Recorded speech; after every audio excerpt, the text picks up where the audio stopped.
endeavors. And Ghana stands ready not only to rebuild at home, but also to work hand in hand with our African brothers and sisters to shape a future that is defined by shared strength, dignity, and prosperity. Mr. Speaker, we are resolved here in Ghana to operate with our eyes open, to protect our sovereignty, and to design policies that place our people first. We'll continue to engage with the world, but on terms that reflect our interests.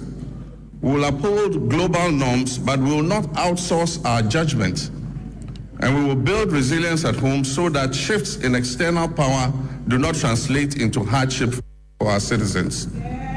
Mr. Speaker, when I last came before this House, I spoke candidly about the depth of the challenges we had inherited across all facets of our nation. Mr. Speaker, nowhere was this national malaise more evident than in the economic sector. We inherited an economy in severe crisis, burdened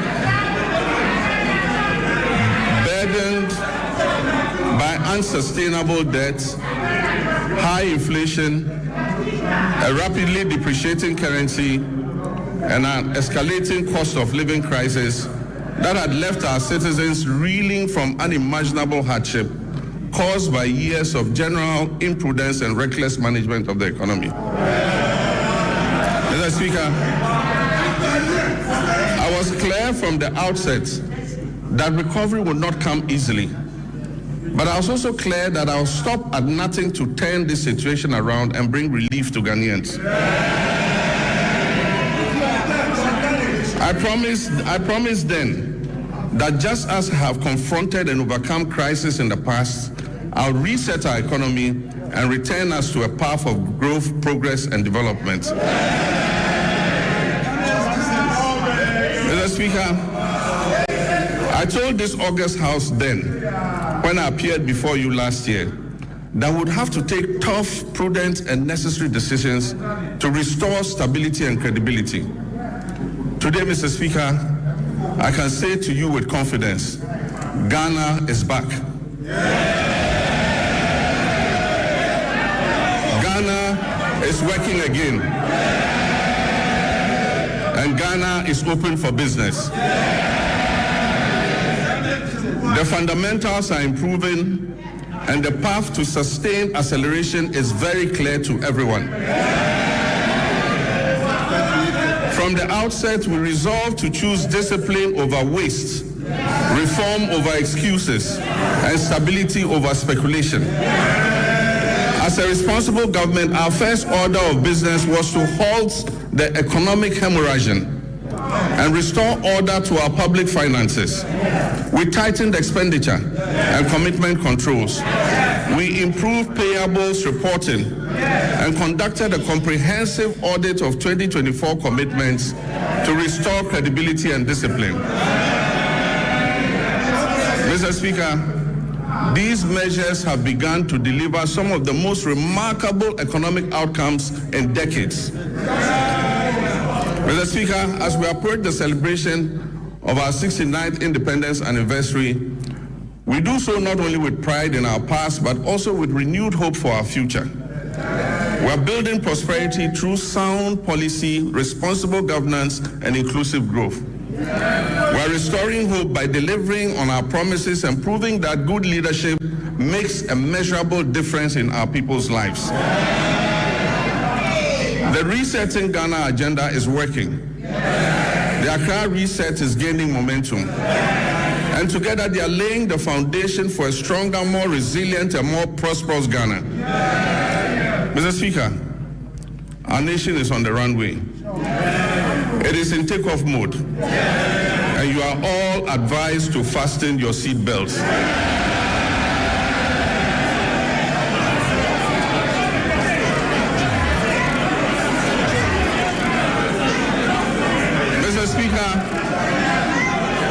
The journey continues, and the direction is set, and the hope is real. Our theme today of building prosperity, restoring hope is not merely aspirational. It reflects the tangible transformation we have delivered for the Ghanaian people. Mr. Speaker, our economy has grown significantly. In 2025, Ghana's GDP is expected to reach $113 billion, an increase from $83 billion at the end of 2024. This has placed Ghana among the top 10 largest economies in Africa. Mr. Speaker, average GDP growth for the first 3 quarters of 2025 is reported at 6.1%. But growth means nothing without discipline. Our primary surplus reached 2.6% of GDP, far exceeding our target of 1.5%. Mr. Speaker, we closed our fiscal deficit at 3.1%, well below the projected 3.8%. Mr. Speaker, this is not prudent governance. It is promise-keeping, and it has benefited households and businesses because we have borrowed less and spent more responsibly. Interest rates have fallen, confidence has returned, private businesses are breathing again. Mr. Speaker, the 19th of December 2022 will go down as one of the darkest days in Ghana's economic history. On that day, Ghana declared its inability to honor its debt obligations. We declared a debt default and placed a moratorium on both domestic and foreign debt repayments. Following this, we entered a protracted and complex debt restructuring process. Ghana's debt became a shackle on our economic progress, dragging our nation down into hardship and despair. Looking at Ghana's restructured debt profile, it is clear that those who negotiated on our behalf were only intent on kicking the can down the road, with the largest debt repayments scheduled, interestingly, between 2025 and 2028. Mr. Speaker, we confronted this crisis with action, not rhetoric. We established sinking funds, we restructured obligations, and we pursued bilateral agreements. Mr. Speaker, the result: public debt fell by 82.1 billion Ghana cedis and took our debt to GDP from 61.8% to 45.3%. Mr. Speaker, this is one of the sharpest reductions of debt in Ghana's history. Mr. Speaker, just this year, after the New Year celebration on January 2nd, when people were still recovering from hangovers, we settled a US 709 million euro bond ahead of schedule. We settled a US dollar 709 million euro bond ahead of schedule, completing the US 1.4 billion in debt service that was meant for 2025.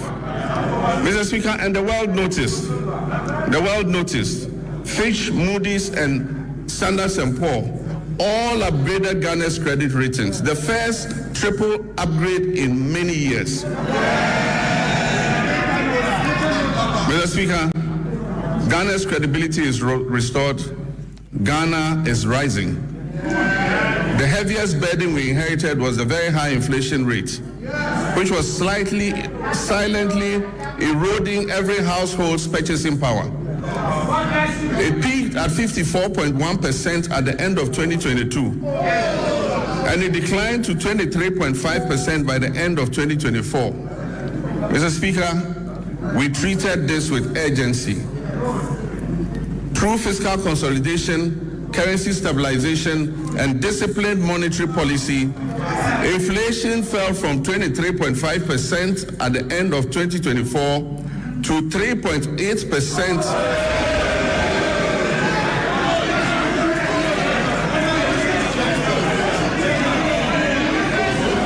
Mr. Speaker, inflation fell from 23.5% at the end of 2024 to 3.8% over 13 consecutive months by January 2026.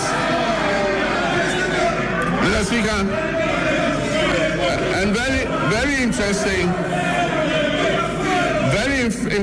food inflation, which had been the main driver of the upward pressure on inflation, fell by 26.6 percentage points. Inflation for locally produced goods fell by 22.6 percentage points. Mr. Speaker, these are not just statistics. These translate into the reality of a parent being able to put food on the table for their children. It translates into the reality of businesses thriving and creating opportunities for Ghana's young people. Mr. Speaker, petrol prices dropped from 15.2 Ghana cedis to 10.7 cedis per liter. And only recently, it dipped below the 10 cedi mark to 9.97. Diesel fell from 15.4 to 11.3. And this brought relief to our nation's 3.7 million car owners and the tens of millions of Ghanaians who depend on transport daily. Mr. Speaker, to the interesting part. Exchange rate volatility has long been at the heart of hardship in Ghanaian households. We made currency stability a priority, and Mr. Speaker, we have delivered. Mr. Speaker,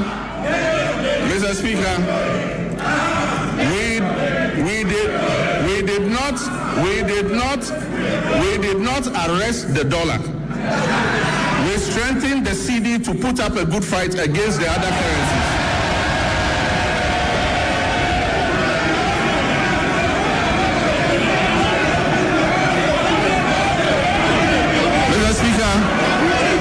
Mr. Speaker, we did not arrest the dollar. We strengthened the cedi to put up a good fight against the other currencies.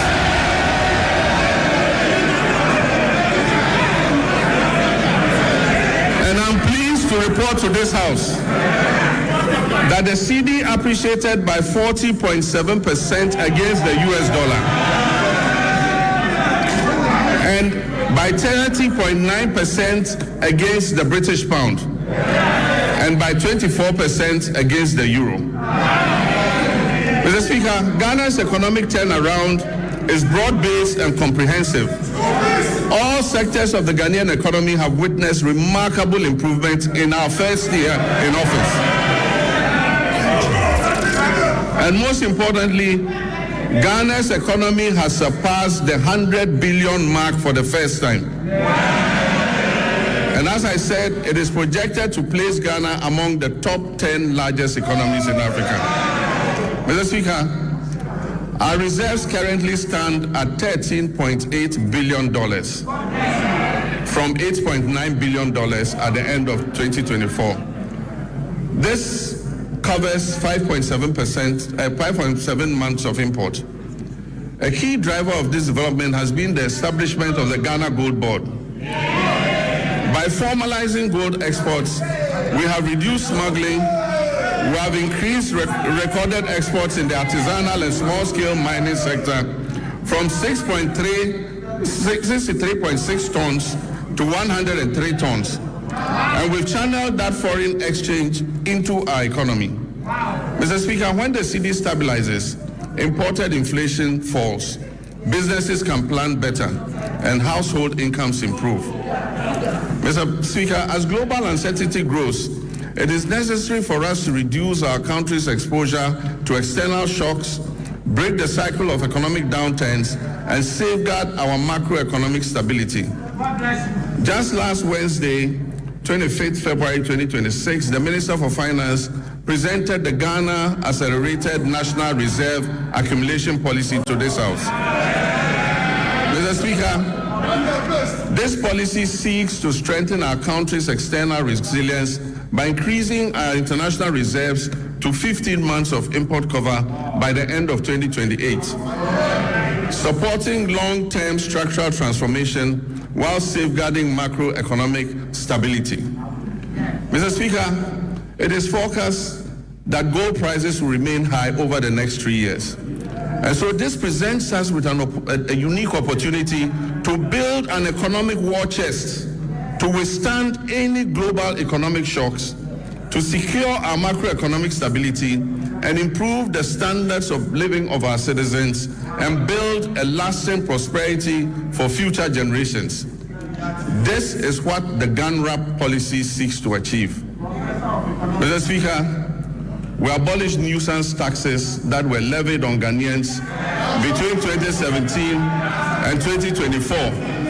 These included the e-levy, the betting tax, the emission tax, the COVID levy, and so forth. Mr. Speaker, we have reformed VAT comprehensively. One, by abolishing the 1% COVID-19 levy, decoupling GetFund and NHIL from VAT, reducing the effective VAT rate from 21.9% to 20%, raising the VAT threshold to 750,000 Ghana cedis to exclude petty businesses, and extending zero rating on textiles up to 2028.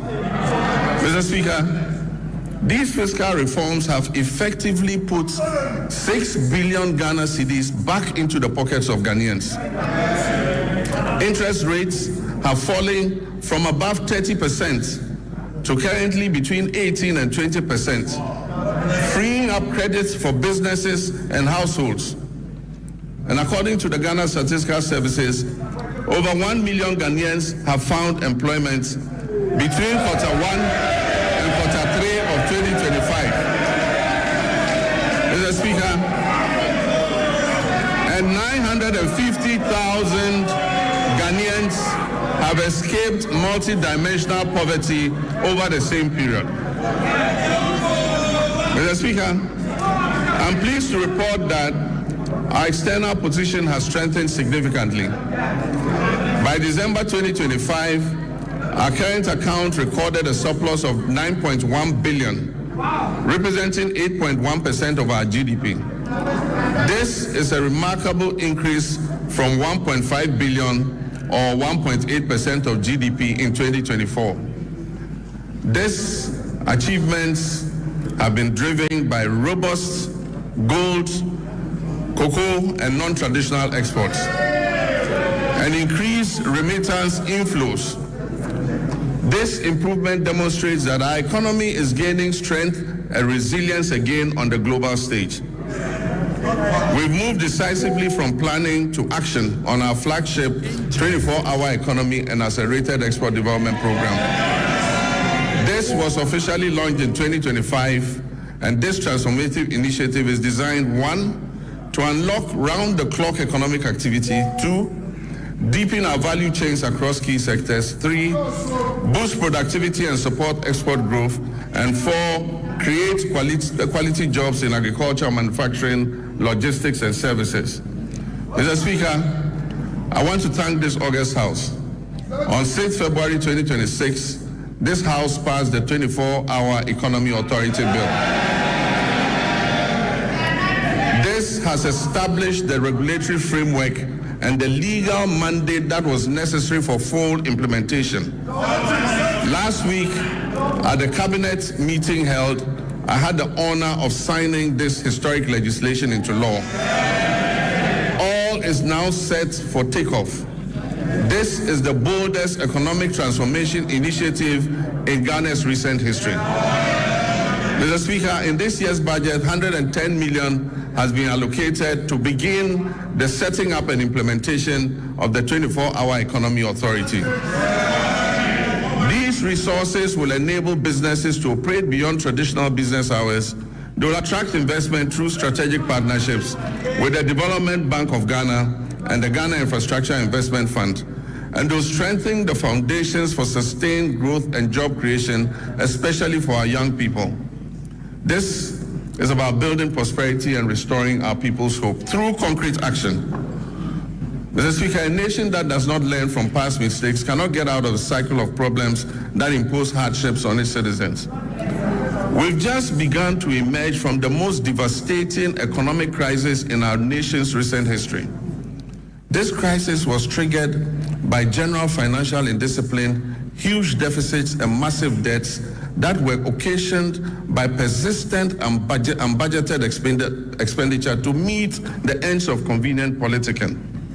In the last week, we have had to take the painful but necessary decision to revise the producer price of cocoa to achieve competitive pricing and resolve the acute liquidity challenges in the sector. Mr. Speaker, failure to do this as others did and left a debt of 32 billion for this government to pay. Failure to do this would have meant borrowing billions in borrowed funds. Mr. Speaker, this unplanned expenditure would have taken us right back to the very devastating economic problem we have only recently begun to escape. So, Mr. Speaker, while fully understanding the concerns and protests of our farmers, I can firmly assure them that the reforms announced by government will see a total transformation of the cocoa sector. And it will guarantee them a fair and transparent price that enables them to meet the cost of producing the commodity and making decent margins. Mr. Speaker, the difference between economic hardship and avoiding the same is the exercise of sound economic judgment. And I'm determined to take decisions that ensure our collective well-being and avoid the suffering of all our citizens. These are difficult decisions to take, but Mr. Speaker, I had to take them. Mr. Speaker, we are bringing legislation to this House to tighten our procurement processes by banning sole source contracts, except in exceptional circumstances. We'll also bring legislation to this House to make it mandatory to seek Parliament's prior approval before any government asset or property is leased out or sold. This includes lands and state enterprises. Mr. Speaker, last Tuesday I caused the Minister of Finance to lay before this House the Value for Money Office Bill. This is a landmark measure, a fulfillment of yet another campaign promise to the good people of Ghana. And this is designed to decisively end waste, inflated contracts, abandoned projects, and chronic cost overruns that have for far too long drained the public purse. All these measures are intended to improve public trust and accountability. Mr. Speaker, in January 2025, we inherited an energy sector on the brink of collapse that had been precipitated by a severe financial crisis. The sector was burdened with a staggering debt of 80 billion Ghana cedis, threatening the operational viability of key power producers. The 500 million World Bank partial risk guarantee, a critical risk mitigation instrument that was established in 2015 during my first term to safeguard the nearly 8 billion of private sector investment that was put into the offshore Cape Trade Points field, had been fully drawn down and exhausted due to prolonged non-payment for gas consumed. Mr. Speaker, at the distribution level, the Electricity Company of Ghana was plagued by high commercial and technical losses, collecting only 62% of the energy it purchased from generators and declaring less than 50% of its collection into the cash waterfall mechanism. Mr. Speaker, the result was severe liquidity shortfalls and power challenges throughout 2024. In the petroleum sector, years of policy inconsistency, regulatory inefficiencies, a lack of transparency, prolonged licensing processes, and unresolved legal disputes over field unitization had eroded investor confidence. Consequently, crude oil production declined by approximately 32% between 2019 and 2024, It fell from 71.4 million barrels per day to 48.2 million barrels. Mr. Speaker, I'm pleased to announce that as of December 31st, 2025, government has fully repaid and restored the entire 500 million World Bank guarantee, including interest. This has reinstated the facility in full and reaffirmed Ghana's standing as a credible and reliable partner on the global stage. Mr. Speaker, I can also announce that we are paying for every gas we are consuming today. In addition, between January and December 2025, through carefully coordinated policy actions, the government settled all outstanding gas invoices that were owed to ENI and Vitol, amounting to approximately $500 million. And so Ghana is now fully up to date with its gas consumption obligations to the Sankofa partners.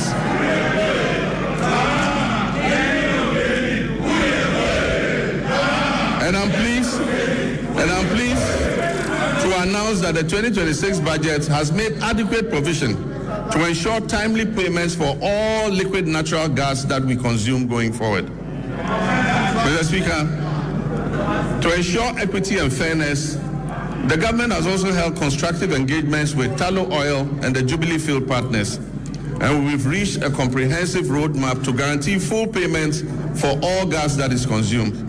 This approach supports reliable nationwide electricity generation and accelerates industrial growth. Engagement with upstream partners has resulted in increased gas production, guided by a clear national vision to rapidly scale up domestic gas supply and reduce reliance on expensive liquid fuels. Mr. Speaker, beyond clearing inherited arrears, a robust framework has also been established to strengthen monitor implementation of the cash waterfall mechanism. Another major milestone was the operationalization of the ECG's single holding account, which is overseen jointly by the Ministry of Energy and Green Transitions and the PURC. This intervention has significantly reduced revenue leakages, and it has enhanced ECG's capacity to meet its payment obligations. To address the high cost of power, the government has successfully renegotiated existing power purchase agreements. Engagements with the 9 independent power producers have resulted in a 250 million immediate savings and 1.1 billion of legacy debt restructured for payments between the period 2026 and 2028. These revised agreements will be submitted to Cabinet, and I'm pleased to inform you, Mr. Speaker, will be brought here to Parliament for ratification. Mr. Speaker,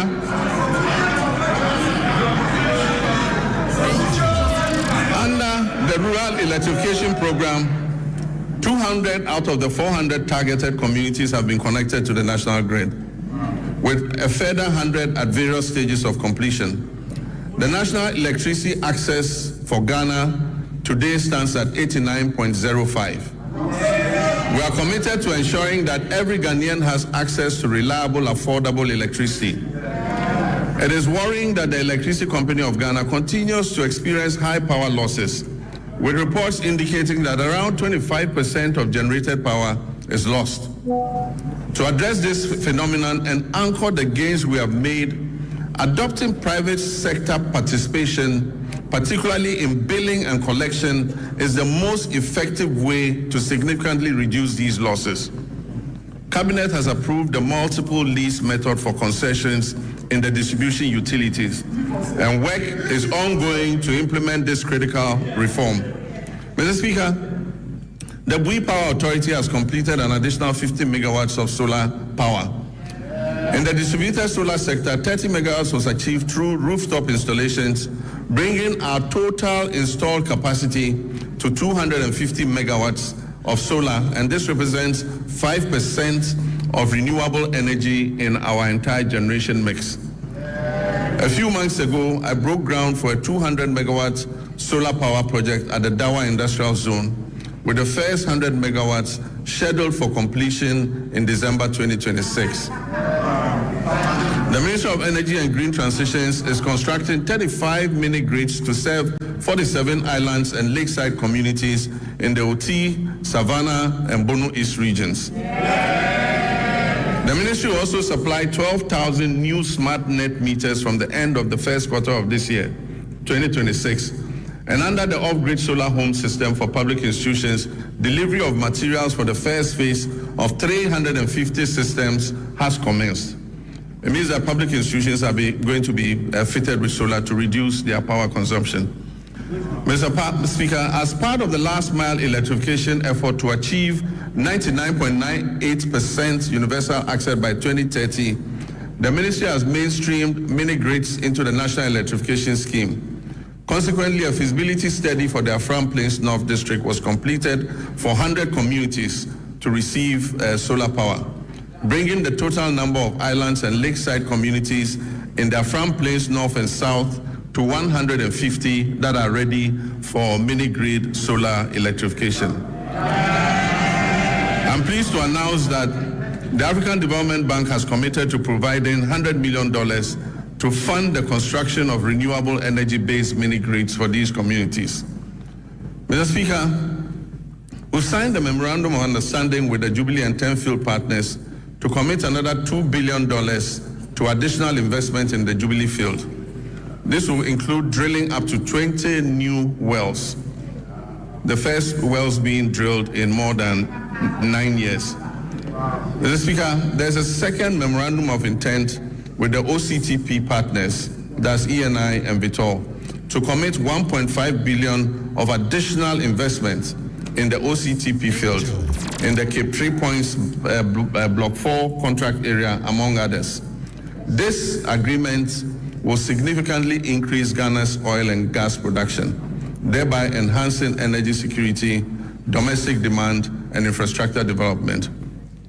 Mr. Speaker, we're on course to revitalize the Ghana Cylinder Manufacturing Company through a strategic partnership with the National Petroleum Authority, Ghana Gas, and the Ghana Commercial Bank. This will boost production, ensure a steady supply of safe LPG cylinders, and strengthen local manufacturing. Mr. Speaker, I'm also pleased to announce to you that Tema Oil Refinery is back.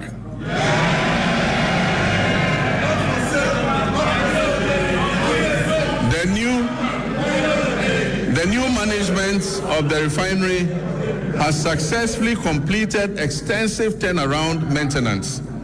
And I'm pleased to inform you that this August House that for the first time since 2018, the refinery has commenced processing of crude oil into petroleum products again. So, Mr. Speaker, let me assure our countrymen and women that the energy sector reforms continue unabated. I remain fully committed to turning around the sector, strengthening its foundations, and ensuring reliable, affordable, and sustainable energy security for our nation. Mr. Speaker, agriculture remains central to our national renewal. Since January 2025, this administration has embarked on a decisive reset of Ghana's agricultural sector under our Agriculture for Economic Transformation agenda, with the Feed Ghana program serving as the flagship vehicle for implementation.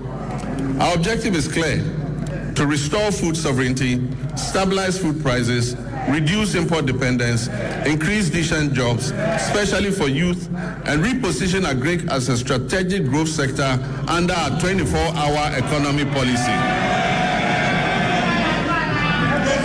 Mr. Speaker, as of January 2025, food inflation stood at 28.3%, following an unprecedented peak of 61% in January 2023. This situation placed severe pressure on households and undermined national stability. Today, food inflation has declined significantly to 4.9%, and this has provided relief to Ghanaian families and businesses. Mr. Speaker, this year we have committed 300 million Ghana cedis to the National Food Buffer Stock Company to mop up excess produce, to stabilize prices, and build a strategic national food buffer against emergencies, marking the first time Ghana has deliberately built a food reserve for national resilience.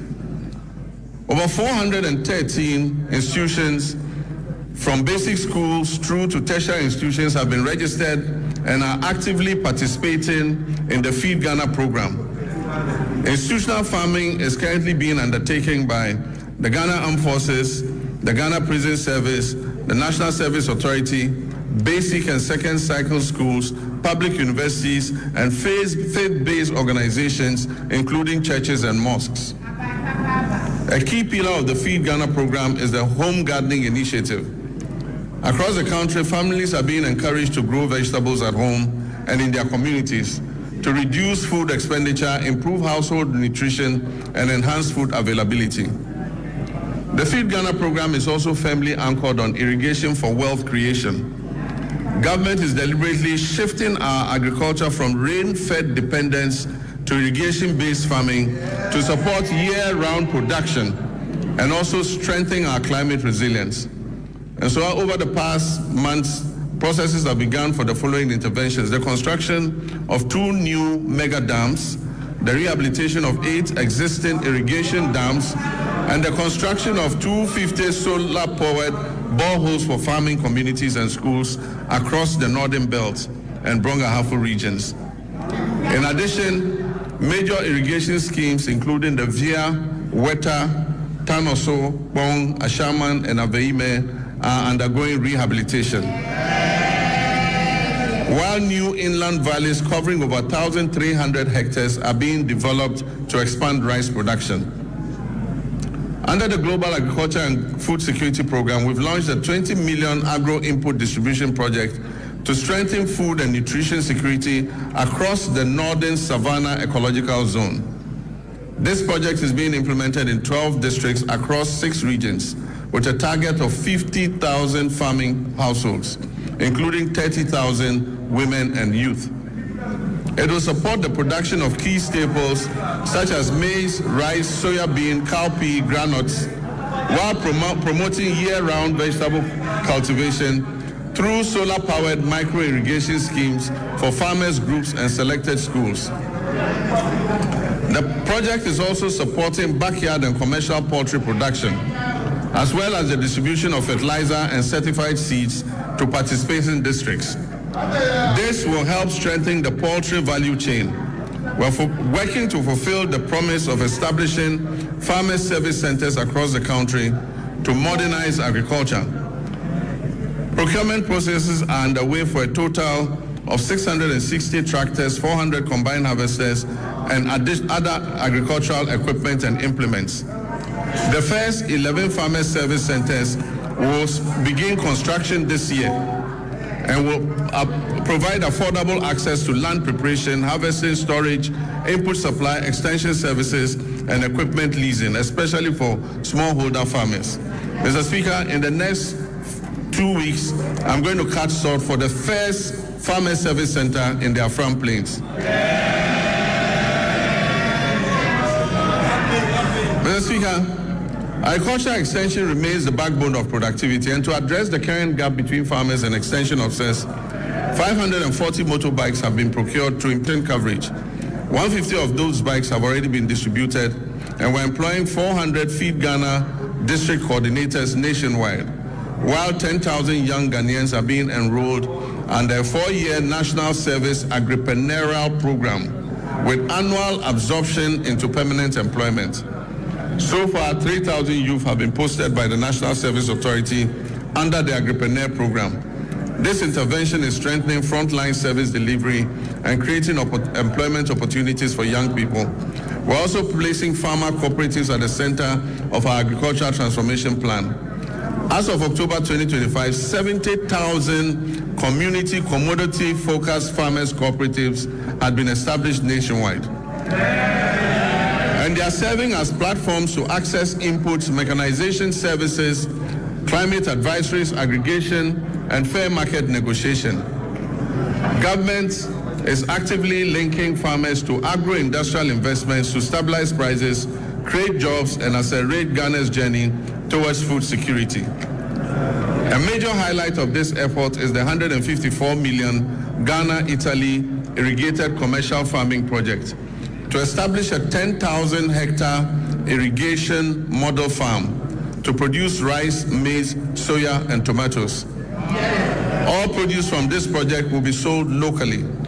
This intervention is strategic and designed to fast-track progress towards food security, ensure a reliable supply of raw materials for agro-processing, and reduce Ghana's dependence on food imports. Mr. Speaker, other key initiatives under the Value Addition and Agro-Industrial Drive include rice processing facilities in the Upper East and Upper West regions, poultry feed production facilities in Ashanti, cashew and onion processing facilities in Bono East.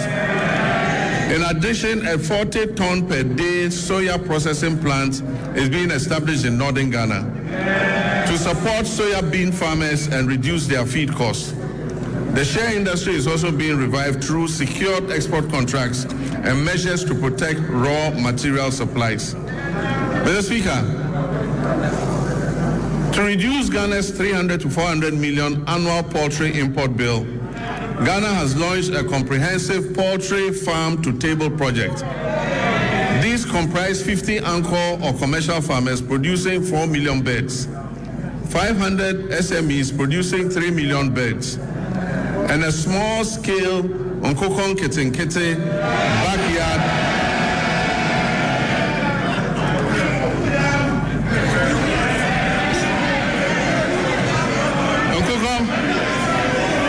small-scale Nkokon Kitinkiti backyard poultry program that is targeting 3 million birds nationwide, with emphasis on women and young children.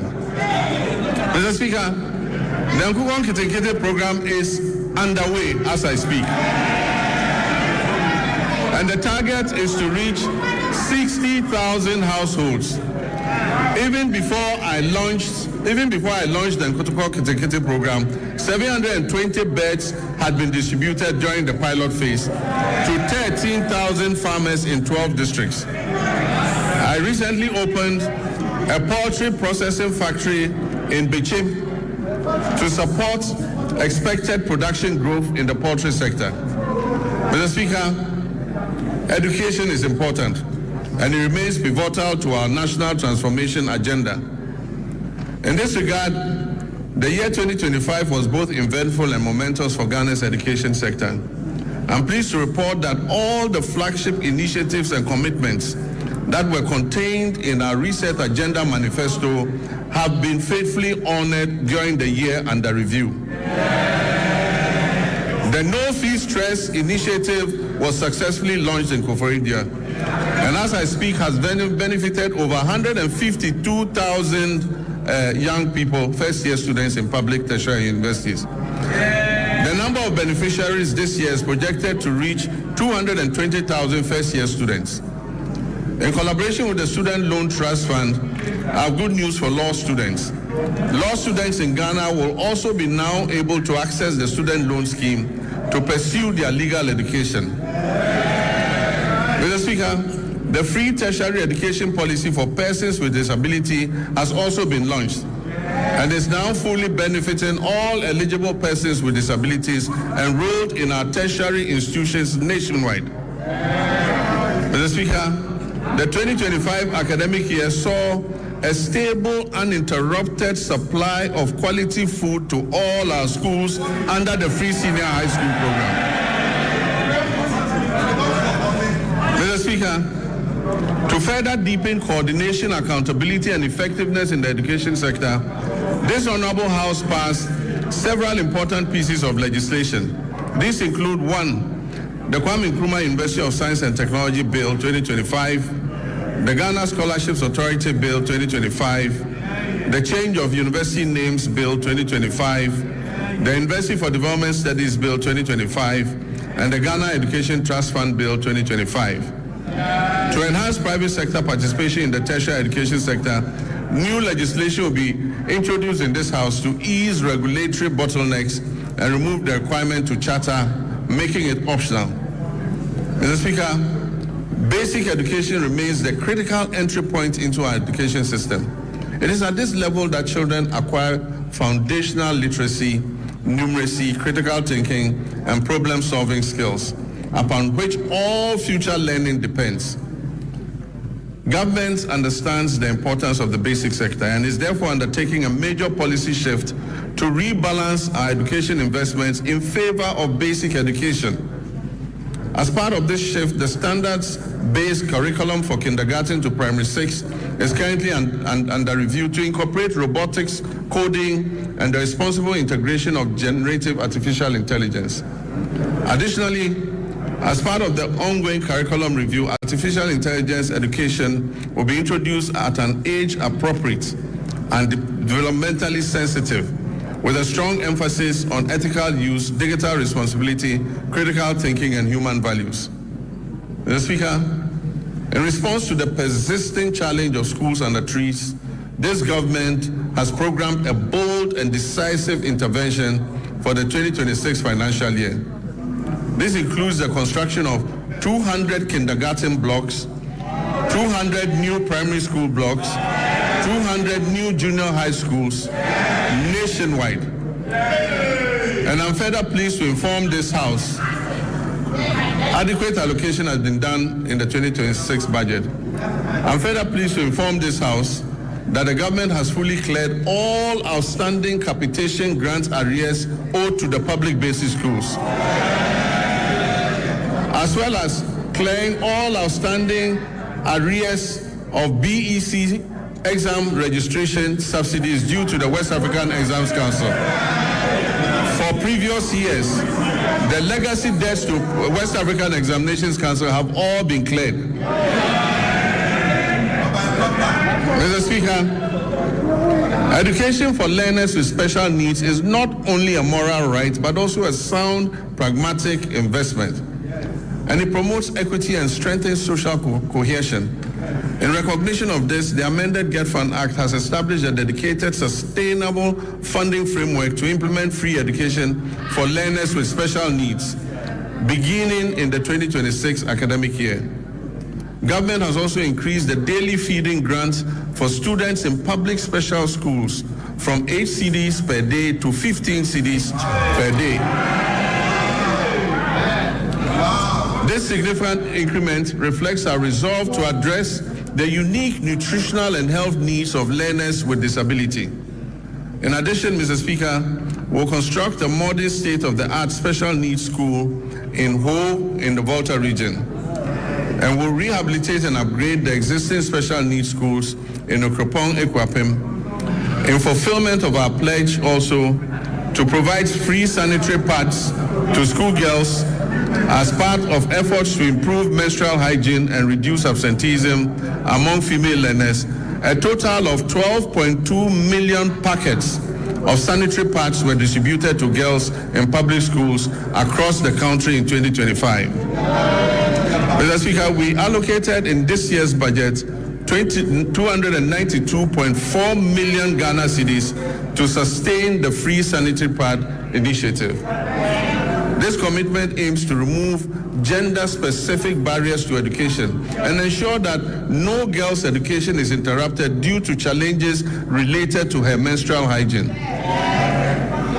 Mr. Speaker, as part of efforts to decongest senior high schools and increase access and ensure parity in educational opportunities, government is going to convert and upgrade 30 Category C secondary schools to Category B, and convert and upgrade 10 Category B schools to Category A. In addition, facilities in Category A schools are going to be upgraded and expanded to be able to take in more children. Technical and vocational education and training remain a critical pillar of our strategy to address youth unemployment and accelerate skills development. Government will construct 6 brand new regional TVET centers of excellence across the country to equip our young people with practical, industry-relevant skills aligned with the demands of the evolving job market. We're also undertaking a review of the national curriculum to align with the OECD Future of Education and Skills Framework. This will make TVET education more adaptive and resilient. Mr. Speaker, to expand access to higher education and support balanced regional growth and meet the rising demand for quality tertiary education, We've entered international partnerships to establish two new public universities, one in Kentapo in the Bono East region, another in Jasikan in the Oti region. I'm happy to announce also that a grant has been sourced from China to establish a new public university in Damango in the Savannah region. Mr. Speaker, technical universities play a critical role in closing the skills gap and reducing youth unemployment by delivering high-quality, industry-aligned and practice-oriented training within a broader policy framework that stimulates labor demand. In this regard, government is going to establish 3 new technical universities to strengthen skills development, enhance innovation, and support national industrialization efforts. Mr. Speaker, the Teachers Housing Initiative is a joint effort involving district assemblies, Common Fund, Get Fund, NATS, and JESOPs. And the aim is to build 50,000 housing units for teachers. This initiative is called the Teacher Dabre, Baby a Teacher Beda. This partnership demonstrates our collective dedication to enhancing teachers' living conditions and boosting the retention of teachers, especially in rural and remote areas, and ensuring that teachers can live, work, and retire with dignity and security. Mr. Speaker, by prioritizing equitable access and expanding infrastructure, we're investing in human capital and laying the foundation for a Ghana where every child can learn, grow, and succeed. Mr. Speaker, our health system. By January 2025, our health system was under severe strain. Aging and deteriorating equipment, stalled hospital projects amounting to 15 billion Ghana cedis in liabilities, and growing workforce pressures has weakened service delivery. Over the past year, donor support to our health sector declined sharply from 19% of our total health budget to just 2.2% today, creating an annual financing gap of more than 2.4 billion Ghana cedis.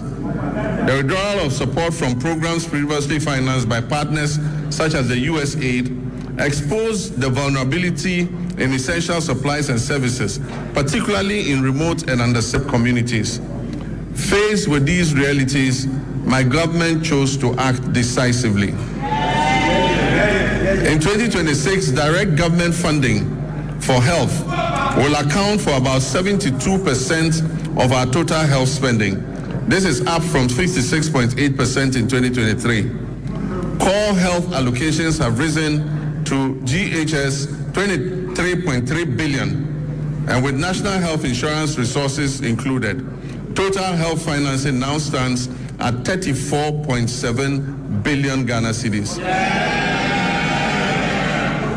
This reflects our clear commitment to domestic financing and health sovereignty. At the same time, we have faced the growing burden of non-communicable diseases. Today, non-communicable diseases account for over 40% of all deaths in Ghana and remain a major cause of household poverty. To address this, the government established the Ghana Medical Trust Fund, otherwise called Mahama Cares.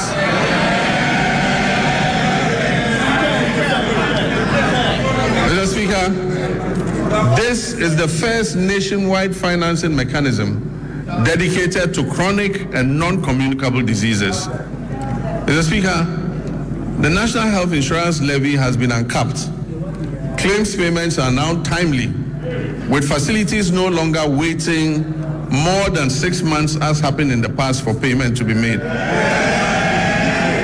We're also finalizing measures to increase provider tariffs by over 100% to reflect the realistic cost of health treatment. As a result of the increased trust, NHIS enrollment has risen from 57% at the start of 2025 to 66% today. Mr. Speaker, Ghana's health workforce density has risen from 16.6% per 10,000 people in 2025 to nearly 42 per 10,000 today. While public sector health employment has doubled to approximately 200,000 workers. And yet, significant challenges remain. At the beginning of 2025, when we took over, 103,000 trained health workers were still awaiting placement, employment, or enrollment onto the payroll. Over the past year, 13,500 nurses and midwives, along with hundreds of doctors and pharmacists, have been absorbed into the public payroll. Nursing trainee allowances have been regularized and restored. Application fees have been reduced, and the no-fee stress initiative introduced to ease access to training has been extended. Service conditions are being implemented to boost morale and retention. Looking ahead, government will expand recruitment and take necessary action to add more health workers onto the payroll. We will also correct the maldistribution of health workers through targeted incentives for health workers who agree to serve in underserved areas. Let me use this opportunity to appeal to our gallant health workers to accept postings to our underserved areas, seeing as it is a national call to duty while we work to ensure that they have an enabling environment to do their work. Mr. Speaker, we'll also scale up specialist and advanced nursing training to match the country's changing disease profile. New post-basic nursing programs in cardiology, nephrology, endocrinology, and oncology will be introduced. While the two existing ones, emergency and critical care nurses, will be scaled up. At least 30 nursing training institutions will transition to competency-based degree curriculums, supported by new scholarship opportunities for PhD-level training for nurses and allied health professionals. Mr. Speaker, on health infrastructure, my government remains firm in its commitment not to abandon unfinished projects. We'll continue to retool facilities, strengthen emergency and disease surveillance systems, and ensure that health infrastructure is properly aligned with staffing, equipment, and financing. In 2026 budget, provision has been made to commence regional hospitals in Oti, Savannah, and the Western North regions. This will expand access to quality care. Aligned with the reset agenda, we're making strategic investments in local pharmaceutical and vaccine production. The government has allocated 50 million in seed funding to the National Vaccine Institute. And in 2025, a local manufacturer secured market authorization to produce snake venom antiserum right here in Ghana. We're also finalizing steps to implement an advanced market commitment to prioritize locally manufactured vaccines and pharmaceuticals in public procurement. Production of the tetanus diphtheria vaccine is expected to commence this year through a partnership with an Indonesian pharmaceutical firm. Disease control remains our priority in our country's immunization financing.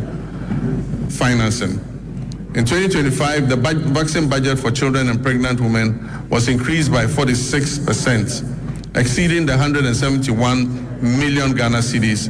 And this enabled Ghana to fully and promptly finance all its vaccines and reduce the risk of preventable outbreaks. In 2025, we also introduced the HPV vaccine to protect young women and girls against cervical cancer.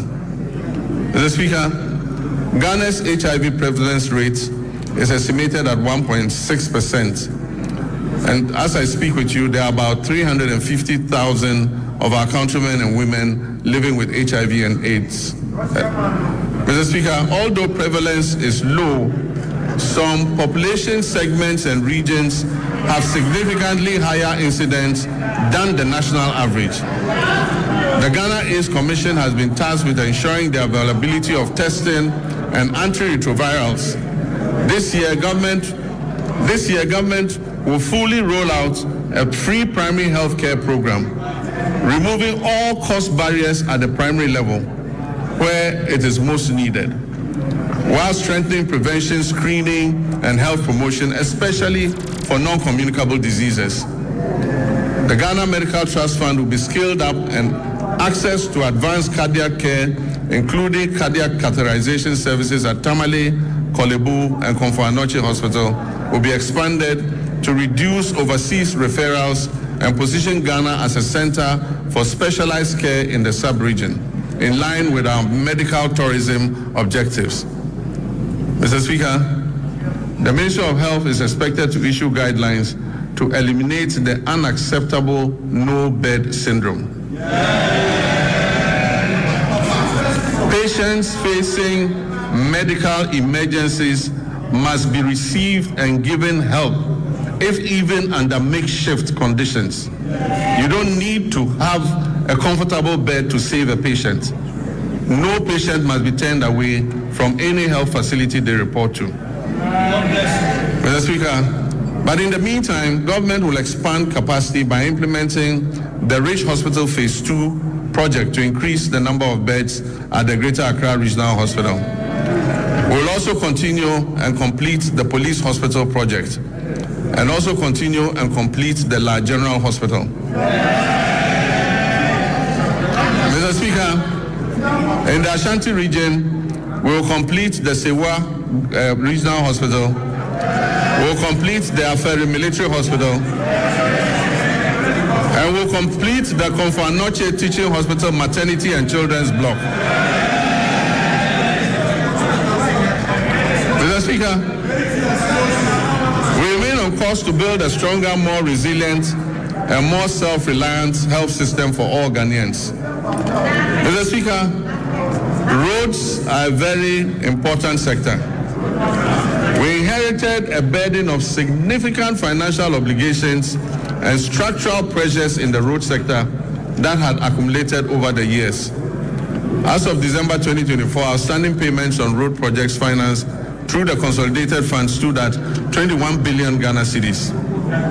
These were certified works executed by contractors across the country for which payment had not been made. In addition, indebtedness to contractors that was lodged with the Ghana Road Fund Secretariat and awaiting payment amounted to 5.43 billion Ghana cedis. This figure excludes accruing interest charges, which continue to compound the state's financial exposure.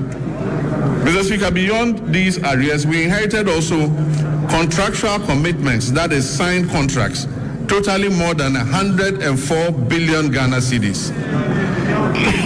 These commitments represent signed contracts for road projects at various stages of execution, many of them without corresponding secured funding to guarantee timely completion. By the end of 2025, the Ministry of Finance and Roads had cleared arrears amounting to almost 10 billion Ghana cedis owed to road contractors. And we are steadily continuing to reduce the road sector debts. Mr. Speaker, the famous Big Push infrastructure program. This is my vision for a national infrastructure drive to restore critical national infrastructure. Naturally, the bulk of the money is dedicated to the road sector. We want to open economic corridors, create jobs, and reduce the cost of doing business. Mr. Speaker, as I speak to you, work has started on 50 major road projects that cover a distance of 1,144 kilometers. The total estimated cost of these projects is 50 billion Ghana cedis. Meanwhile, government is also completing 23 projects that were awarded by the previous administration but were not paid for. These projects amount to another 573 kilometers and are estimated to cost 15 billion cedis. So if you add that to the 1,500, it means about 2,000 kilometers of roads are currently undergoing rehabilitation as I speak. This is the biggest major investment in our road sector in the history of Ghana.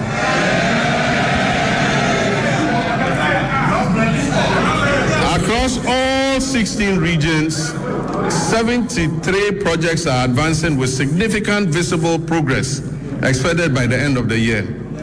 Some of these include Tepamaban Goso, the Kumasi Bypass Road, Swami Interchange and Local Roads, Sunyani Outer Ring Road, Sampa Jinijini Road, Techima Nkonsia Winchi Road, dualization of Winneba Cape Coast Road, Kwau Tafo Adosu Road, Dodowa Afienya Dawenya, Bintiri Nakpanduri, Tamale Outer Ring Road, Winchi Sola, Sola Wa, Bole Chache, Bole Town Roads, Navrongo Tumu, Tumu Han Laura, Atimpoku Ho, Ho Denu, dualization of Accra Aflao, dualization of Cape Coast Akrade, Dadieso Akontombra, to name just a few.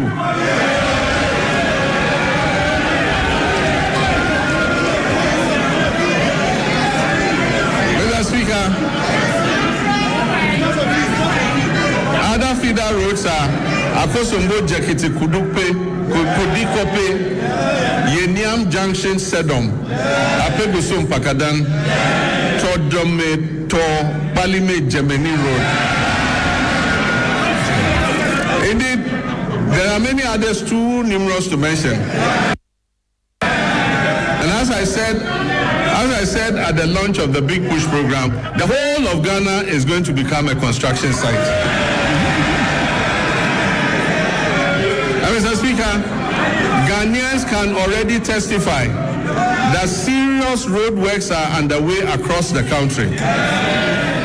Mr. Speaker, the Accra-Kumasi Expressway will be a 198.7 kilometer, 6-lane high-speed motorway. This expressway is designed to connect Ghana's two largest cities, Accra and Kumasi, and it will reduce the traveling time between Accra and Kumasi to approximately 2.5 hours.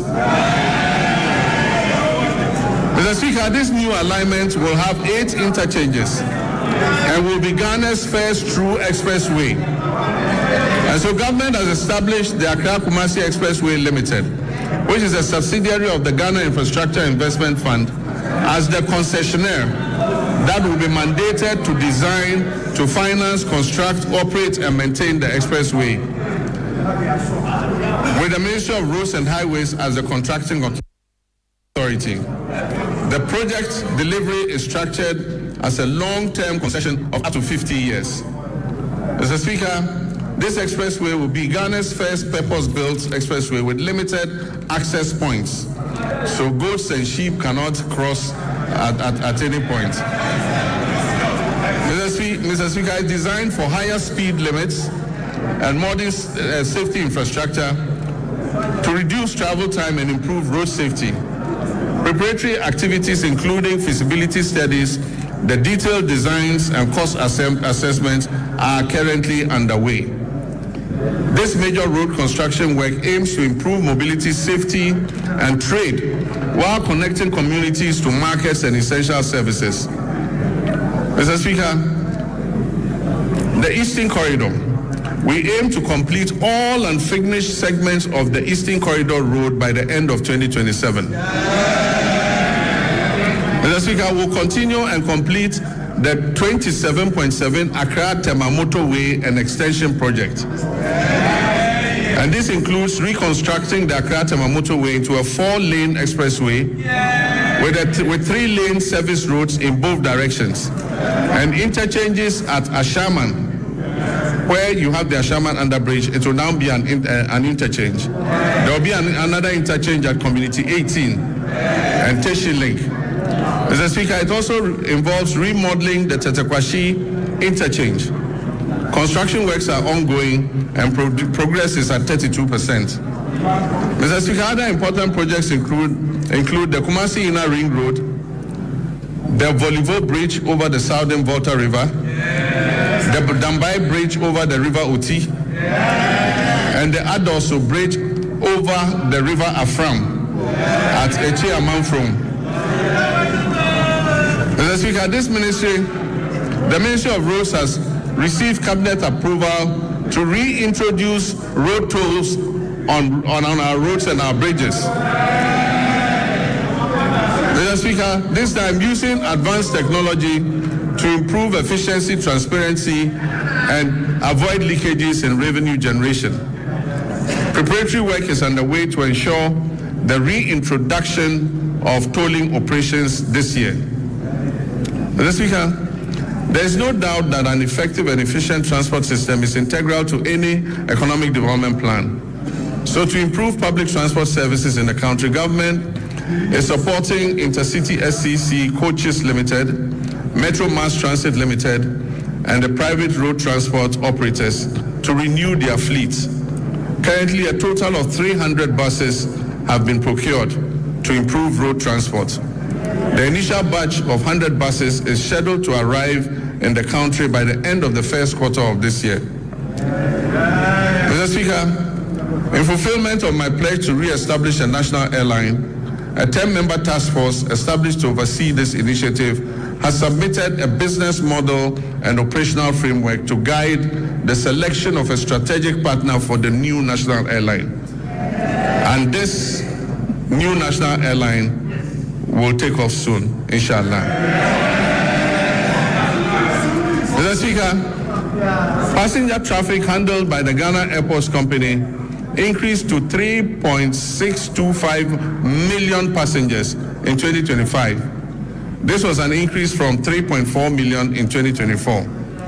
In response to the rising passenger traffic and congestion at the Accra International Airport's new Terminal 3, we are remodeling Terminal 2 into a dual-purpose facility to serve both domestic and international flights. So when the remodeling of Terminal 2 is finished, all the domestic flights and some of the international flights will be moved to Terminal 2 so that we ease the congestion on Terminal 3. This will improve operational efficiency and enhance the overall passenger experience. Mr. Speaker, Accra's Terminal 3 remains amongst the best in Africa. A new concourse will link Terminal 2 and Terminal 3 so that passengers arriving in Terminal 2 and having to move to Terminal 3 won't have to come out and walk. They'll go through the concourse. Mr. Speaker, Terminal 3 is going to be supported by a new 7-story floor car park. It will also have an airport hotel and retail amenities to service their passengers. Mr. Speaker, runway expansion and overlay is currently being undertaken to strengthen the Accra International Airport's runway. Mr. Speaker, we will also begin work on new regional airports in Sunyani, in Bolgatanga, and Wa. In Sunyani, the current location of the airport is not appropriate to extend the runway, and so we have to move and build a new airport at a different location. Bolgatanga, the site has been acquired and work will commence. Wa also, we have to move the airport from where it is because it almost intersects the road and the airport slopes upwards, making it inappropriate for air travel. Mr. Speaker, we are also reverting the airport in Accra, the international airport in Accra, to its original name, the Accra International Airport. Even though NLC Decree 129 was passed, no effort or nothing was done to effect the clause in the decree that said that the airport should be renamed after Kotoka. So in all international records in ICAO and IATA, that airport in Accra, the international airport, remains named Accra International Airport. Mr. Speaker, we are working to fully operationalize the Tema-Mpakadang rail line to maximize passenger and freight traffic between Tema and the north using the Volta Lake waterway. The Western and Eastern Railway lines will continue to be modernized in partnership with the private sector. These projects are aimed to support the efficient transport of container and bulk cargo to and from our ports, as well as to facilitate the efficient haulage of minerals from mines in Usuta, Awaso, and Yinehing to the Takoradi port, while also providing passenger transport along the respective rail corridors. Mr. Speaker, as part of the 24-hour economy initiative, a new 24-hour operation has started at Tema Port, allowing access to port services around the clock. This development enables importers to clear their goods at any time, significantly easing congestion at the terminals like the transit terminals, the reefer terminal, and the Golden Jubilee terminal. The initiative brings together customs, banking, and other relevant agencies to enhance efficiency, low transaction costs, and boost Ghana's competitiveness as a major trade hub. Cabinet has reviewed the designs and feasibility study for the Keita Port and directed the Ghana Ports and Harbours Authority to present an action plan and a roadmap for the realization of the project at the earliest possible time. Mr. Speaker, the Driver and Vehicle Licensing Authority, as part of its expansion efforts, has established a new operational office at Adenta Bus Terminal in Accra. If you need any service in the night from DVLA, go to Adenta. There's an office open there day and night. Mr. Speaker, this modern facility operates around the clock, providing continuous service to improve accessibility and convenience for our motorists in Adenta municipality and the whole general Accra area. Mr. Speaker, communications is important, and under the Rural Telephony and Digital Inclusion Project, implemented through the Ghana Investment Fund for Electronic Communications, GIFEC, we extend voice and data connectivity to unserved and underserved communities. We've targeted the construction of 2,016 cell sites all over underserved and unserved communities.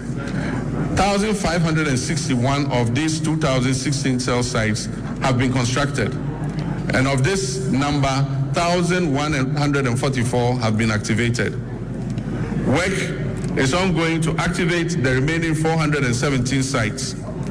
Preparations are also well underway to commence construction of the remaining 455 sites. Mr. Speaker, under the School Connectivity Initiative, over 62,000 digital resources have been uploaded to the Ghana Knowledge and Skills Bank, enabling seamless access across multiple devices, from PCs to laptops to tablets and smartphones, for more than 600,000 users, including teachers, students, and researchers. Mr. Speaker, as part of the government's research agenda to ensure Ghanaian youth acquire essential digital skills for the modern global economy, I launched the 1 Million Coders program in March 2025. This initiative aimed to train 1 million Ghanaians in key data areas, including data analytics, data protection, cybersecurity, the metaverse, and artificial intelligence over 4 years. Phase 1 of the program, that is the pilot phase, saw hundreds of trainees complete their training programs in person across 4 training centers that were established in Accra, Kumasi, Sunyani, and Bolgatanga. Mr. Speaker, Phase 2, which will include virtual sessions, is set to commence this year. With expanded training centers and an increased number of beneficiaries, we project that 400,000 young Ghanaians will be trained this year. And this will build up to the numbers approaching 1 million. Mr. Speaker, the fight against corruption has remained a defining priority of my government and represents a central pillar of our commitment to good governance and accountability and the prudent management of public resources. Mr. Speaker, we've made progress through strengthening collaboration among law enforcement agencies, financial intelligence institutions, and prosecutors. These efforts have led to initiation of criminal proceedings and asset forfeiture proceedings against some individuals and entities implicated in financial crimes against the state. But yes, I agree with the sentiments of Ghanaians that we must press harder on this accelerator. As of December 2025, EOCO has recovered more than 600 million Ghana cedis. The office has investigated 462 cases, with 15 currently under prosecution. It has dismantled transnational carjacking syndicates and has recovered 29 luxury vehicles that were stolen. Mr. Speaker, the government remains resolute that corruption will not be tolerated, regardless of status or political affiliation. The Attorney General's office will continue to use both criminal prosecution and non-conviction-based assets recovery mechanisms to ensure that stolen public resources are returned for national development. Mr. Speaker, I understand that a large majority of Ghanaians are impatient to see those who abuse their public trust in office held to account. Mr. Speaker, there were periods when, under military regimes and unconstitutional governments, extrajudicial means could be used to exact retribution against persons perceived as corrupt or who had abused the mandate given to them by the people. Mr. Speaker, this may have appeared as swift justice, but many regrettable excesses were recorded.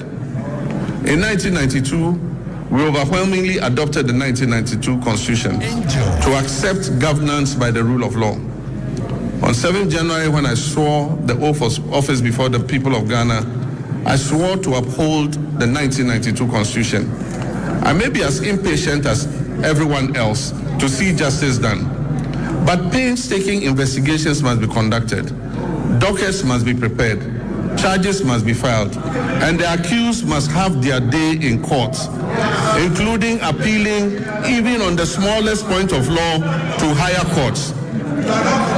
This process is necessary to protect us all against abuse or ill treatment of citizens and to ensure that only those guilty of offenses against the state are punished. As President Mills of blessed memory said, he said, and I quote, "The wheels of justice grind slowly, but they grind exceedingly fine." Mr. Speaker, let me reassert my determination to uphold the accountability of public office holders to the people of Ghana. We have laid the Public Officers Code of Conduct Bill before Parliament. This bill codifies the conduct of public officers and makes breaches thereof punishable. I wish at this juncture to thank His Lordship, the Chief Justice, for establishing additional specialized high courts to address breaches identified in the Auditor General's report. Mr. Speaker, the Constitution review process was conducted in a transparent and consultative manner, drawing on input from constitutional experts, civil society organizations, traditional authorities, religious leaders, political parties, and the general public. The review committee has submitted its comprehensive report containing detailed proposals to amend the Constitution to address identified weaknesses and make it more welfare enhancing. Mr. Speaker, the Attorney General's office is working closely with relevant stakeholders to translate the recommendations into implementable legal and constitutional proposals, which will be presented to this August House in accordance with constitutional procedures.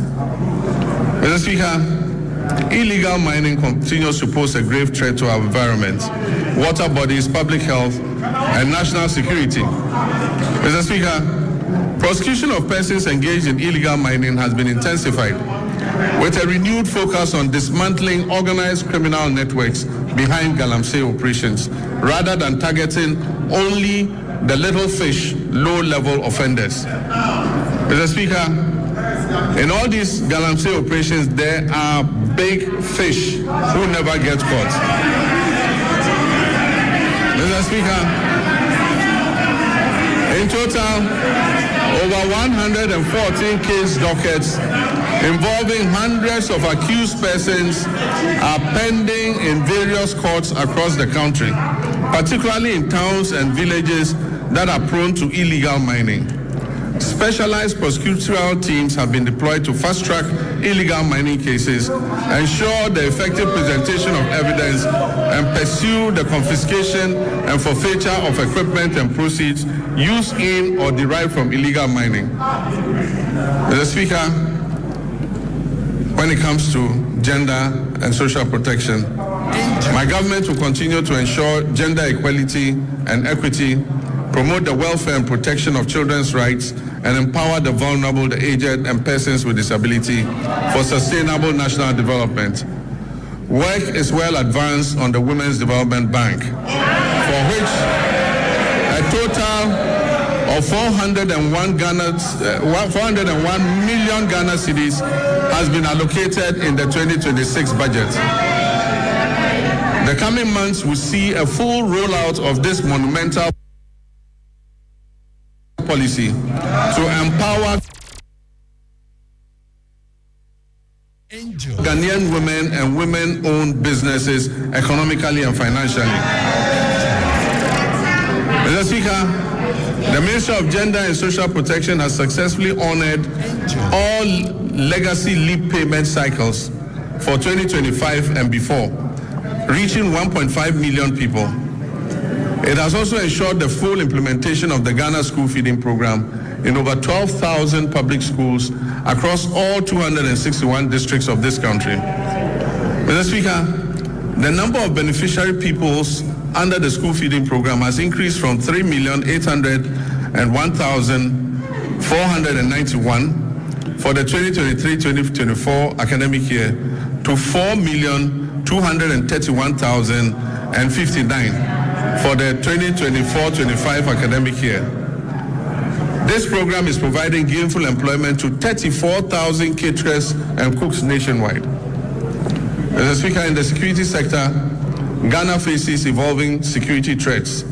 Our troops, services, and agencies have, however, remained firmly committed to strengthening national peace and security, which underpin our democracy, development, and social cohesion. This commitment encompasses internal security operations, international peace support missions, strategic investment in restructuring and retooling, and improvement in troops' welfare, recruitment, and capacity development. Mr. Speaker, two recent incidents are evidence of the increasing dangers we face as a nation.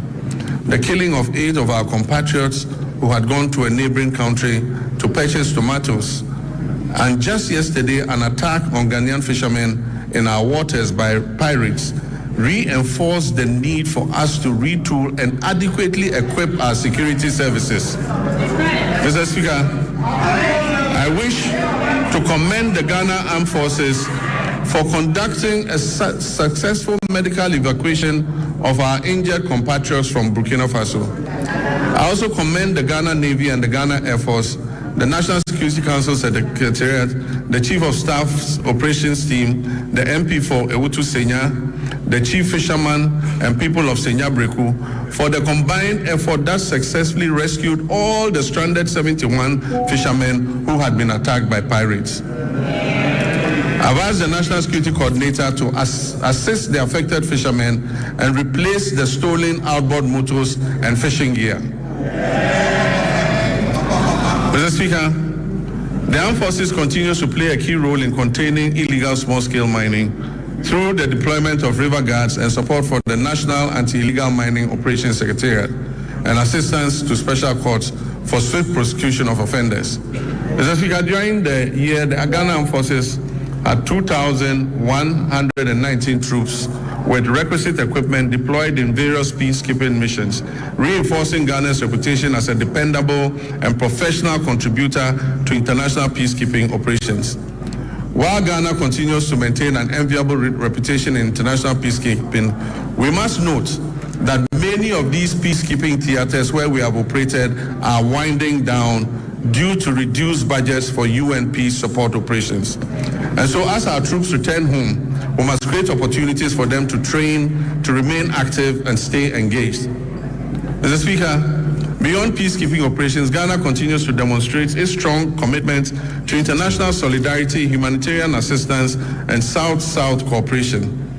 In December 2025, the Ministry of Affairs Foreign Affairs, in conjunction with the Ministry of Defense, deployed 54 personnel from our 14 Engineers Brigade to Jamaica to support that country with national reconstruction efforts following the devastation that was caused by Hurricane Melissa, which claimed over 40 lives. In recognition of the scale of the recovery effort and the good work our soldiers were doing in reconstructing the houses in Jamaica, government approved a request from the government of Jamaica asking us to extend the mandates of our soldiers there for another 90 days, which we approved.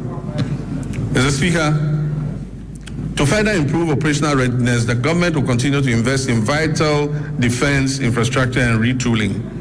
The construction of a forward operating base at Ezen Libo, situated along the Western Maritime Corridor, is ongoing. This facility aims to boost maritime surveillance and better protect offshore oil and gas installations. The Northern Border Security Project, initiated to counter terrorism and transnational crime, is advancing decisively. This project constitutes the first line of defense against any infiltration and extremist threats coming from the Sahel, and it would significantly strengthen the surveillance of our northern border. Plans are well advanced to establish 2 new military barracks in Ejumako in the central region and in Dambai in the Oti region to address emerging security concerns and strengthen the presence of the state in these areas. To further support retooling efforts, agreements have been signed to procure and deliver 4 brand new Eurocopter helicopters and 1 jet for the Ghana Air Force, aimed at replacing the aging fleet and modernizing our air capabilities.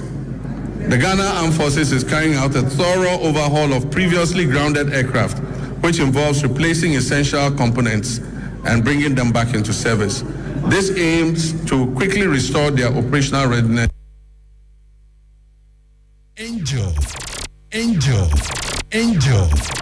Vehicles for the Ghana Armed Forces to enhance mobility and boost troop morale. It forms part of a broad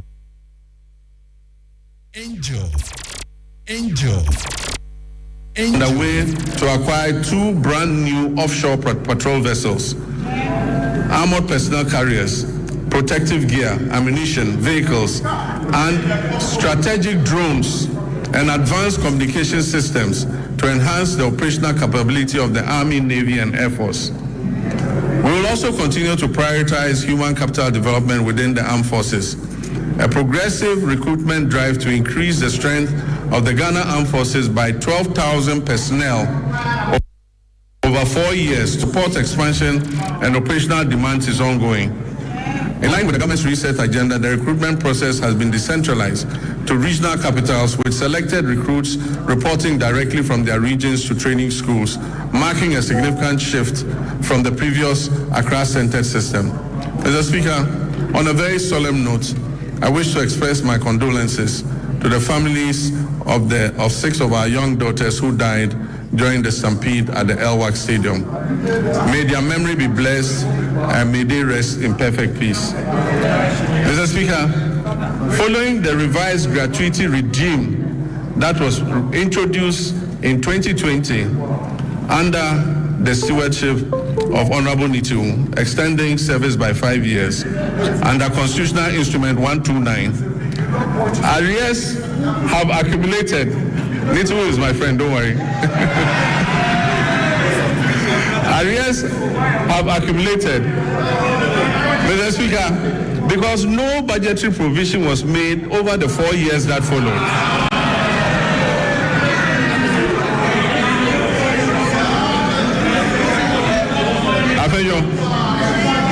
When we all leave politics, I and Nitu are going to the same place in the north. You go to Winneba.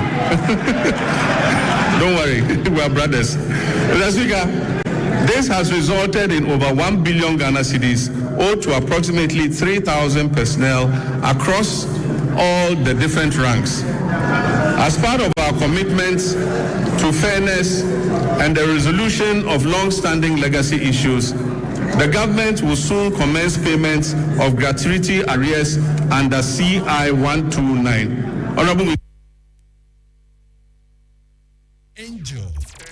by the Kent Military High Command with the Ministry of Finance and the Ministry of Defense, a structured implementation plan has been agreed upon. This will bring a structured implementation plan has been agreed upon. This will bring closure to the issue that has been outstanding since 2020, and it will ensure that affected personnel receive their rightful entitlements. Mr. Speaker, the Ghana Police Service has also received 40 armored vehicles and 100 pickup trucks to enhance their operations. Other security agencies such as the Fire, Prisons, Immigration, BNI, and Narcotics Control Commission will also be retooled to enhance their efficiency. Mr. Speaker, let me take this moment to commend the IGP and his men for the recent major successes they are chalking in bringing dangerous criminals to justice. The trust of the Ghanaian people in their police service is rising again. And I urge you to keep up the standard. Mr. Speaker, Ghana's foreign policy remains a central instrument for advancing our national development, for safeguarding our sovereignty, and projecting our values on the global stage. At a time when the global environment is characterized by profound geopolitical shifts, economic uncertainty, climate-related challenges, and evolving security concerns within our sub-region, government has taken deliberate steps to ensure that Ghana's engagement with the world is purposeful, strategic, and responsive to the needs of our people. In this regard, the Ministry of Foreign Affairs has stepped up efforts to align Ghana's external relations with our domestic development priorities. Mr. Speaker, in West Africa, Ghana continues to pursue a policy of good neighborliness, solidarity, and constructive cooperation with all countries in the sub-region. We remain firmly committed to the vision of a peaceful, stable, prosperous, and integrated West Africa, grounded in mutual respect, dialogue, and collective responsibility. Particularly following their withdrawal from the Economic Community of West African States, ECOWAS. Ghana believes that continued dialogue and cooperation are indispensable to regional stability, and that disengagement only deepens our collective vulnerabilities. At the continental level, Ghana continues to play an active, principled, and forward-looking role in advancing the African Union's strategic priorities. Today, Ghana currently holds the following prestigious positions. We are AU champions on reparations. We are AU champions for African financial institutions. And Ghana is also we are AU champions for African financial institutions. And Ghana is also the AU champion for gender equality and women's empowerment. Mr. Speaker, I'm humbled by my election as the first vice chairperson of the African Union at the 39th ordinary session. At the 39th ordinary session of the AU Assemblies of Heads of State in Government held recently in Addis Ababa, Ethiopia. Mr. Speaker, it is also gratifying to note that my colleague leaders in West Africa have declared me, John Dramani Mahama,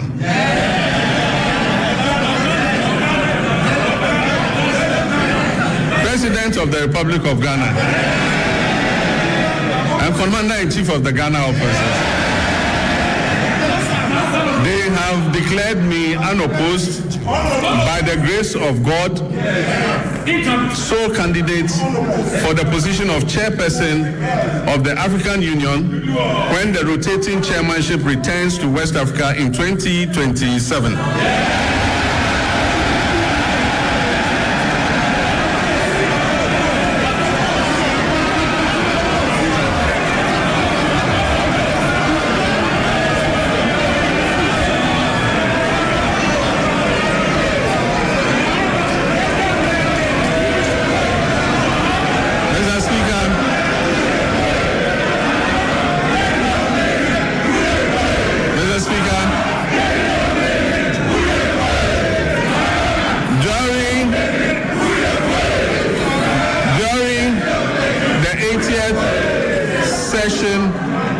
Of the United Nations General Assembly, I raised Ghana's voice to call for a comprehensive reset of the United Nations to better reflect the current realities and particularly the role of Africa in global governance and fairness in international financial systems.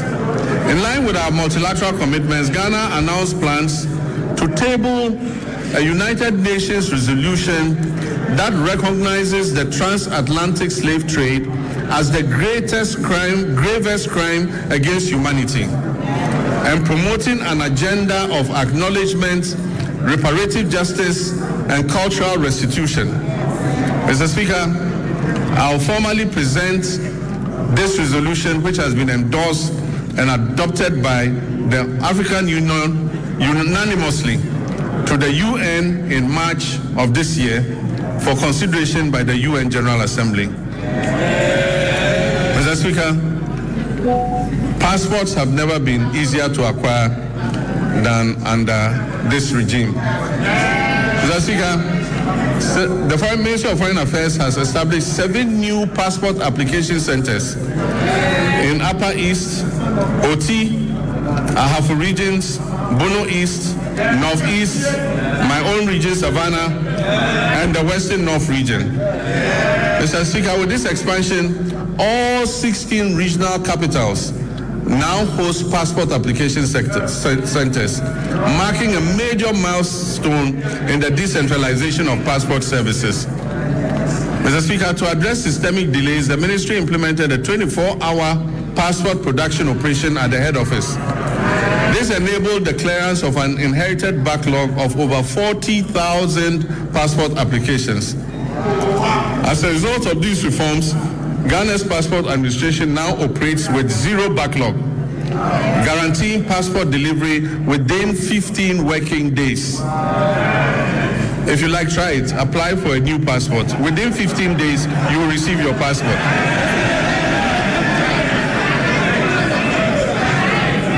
Mr. Speaker,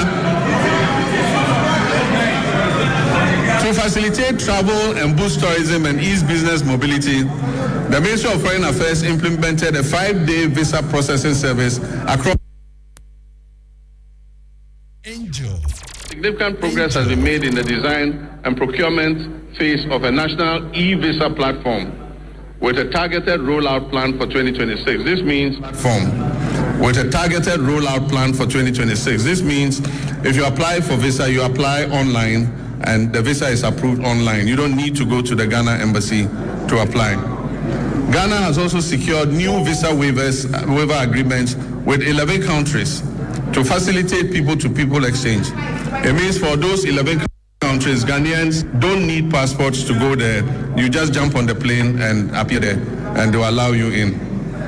Mr. Speaker, to highlight Ghana's ongoing commitments to international solidarity, we made humanitarian donations to Jamaica, Cuba, Sudan, and Palestine to support disaster relief and conflict-related crises. These donations amounted to millions of cedis and included food, medicine, clothing, cocoa products, blankets, and mattresses, and plastic buckets.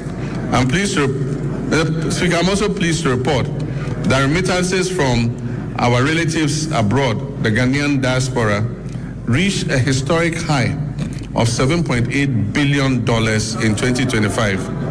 Mr. Speaker, this is the largest annual inflow ever recorded in Ghana's history. This reflects not only confidence in the Ghanaian economy, but the enduring patriotism of our citizens living and working abroad. Mr. Speaker, these remittances they bring back home support households, they finance education, they build homes, they provide seed money for businesses, and best of all, they stabilize our foreign exchange position. In many respects, our diaspora has become one of the country's most reliable development partners. Without contracts, conditionalities, or fanfare, they are easily one of our most reliable development partners. We must intentionally ensure that citizenship, rather than place of residence, determines one's right to serve the Ghanaian Republic.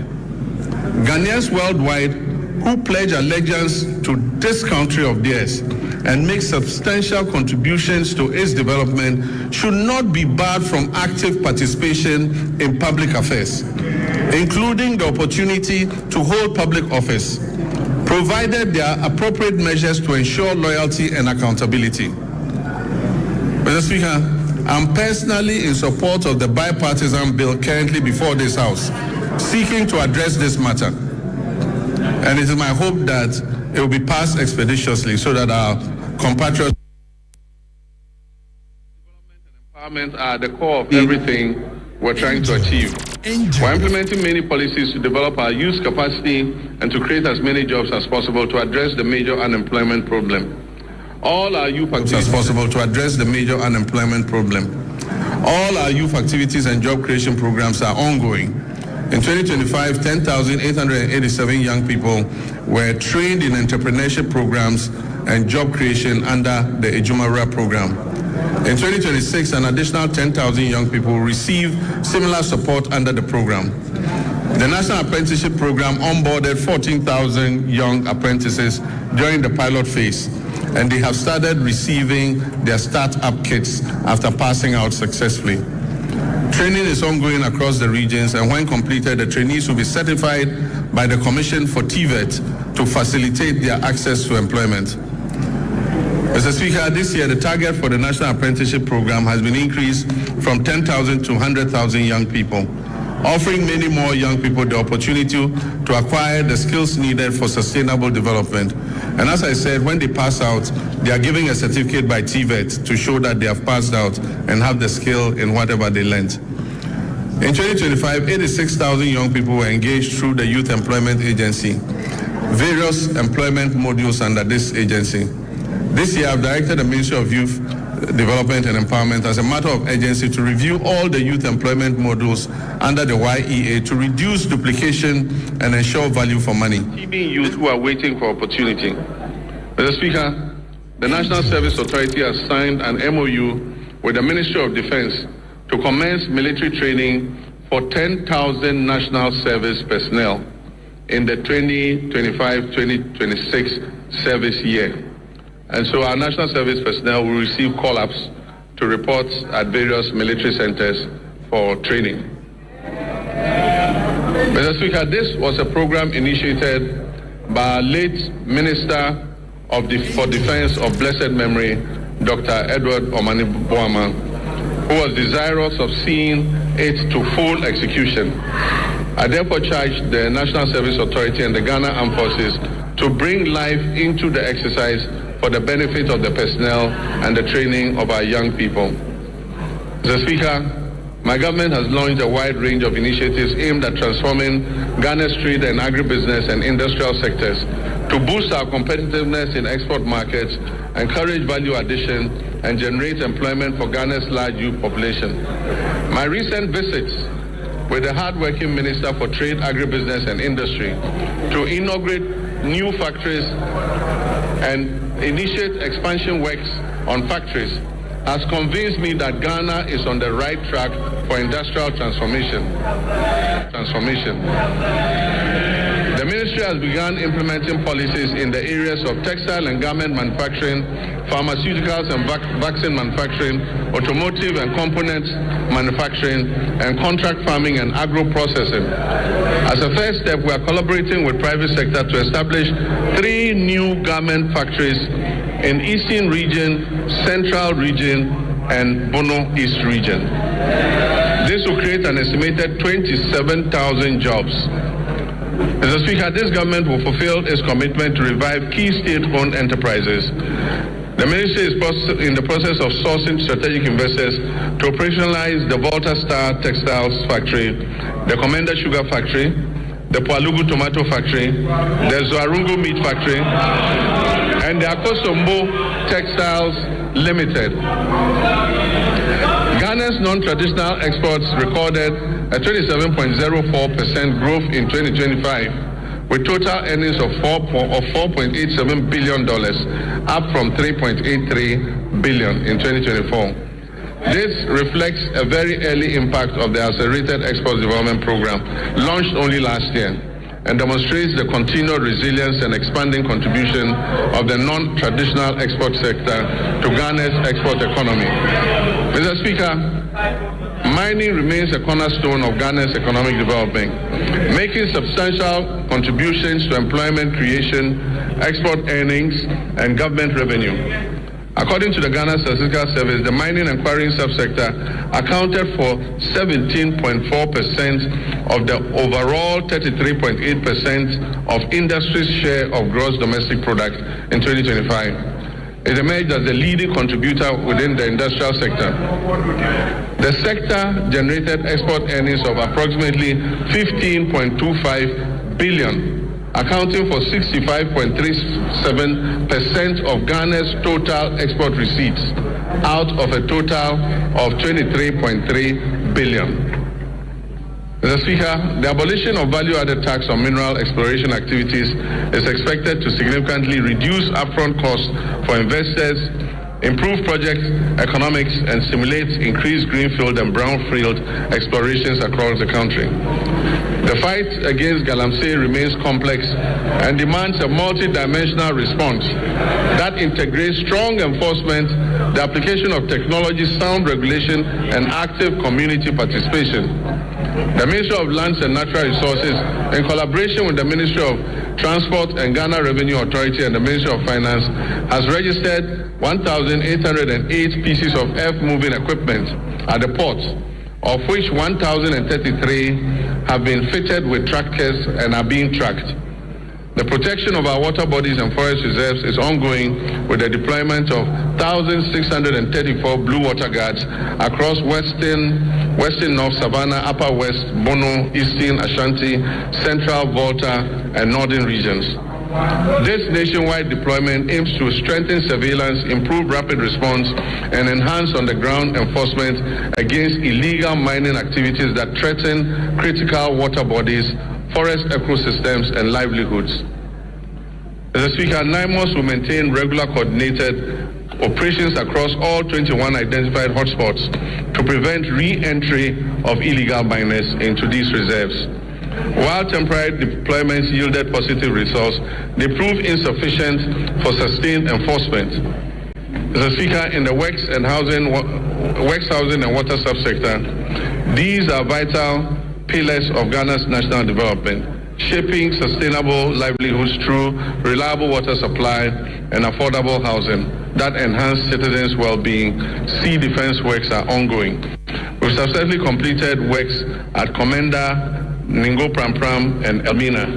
Together, these three projects have protected approximately 15 kilometers of our coastline and safeguarded lives and livelihoods and property. In March 2025, I visited Solakope, Agaveji, and Amutino in the Ketu South municipality, where tidal waves had displaced thousands of residents. We made a firm commitment to address the devastation. Mr. Speaker, true to that promise, the contractor for the phase 2 of the Blekusu Coastal Protection Works was awarded the contract, and in August last year, I officially cut short to commence the project.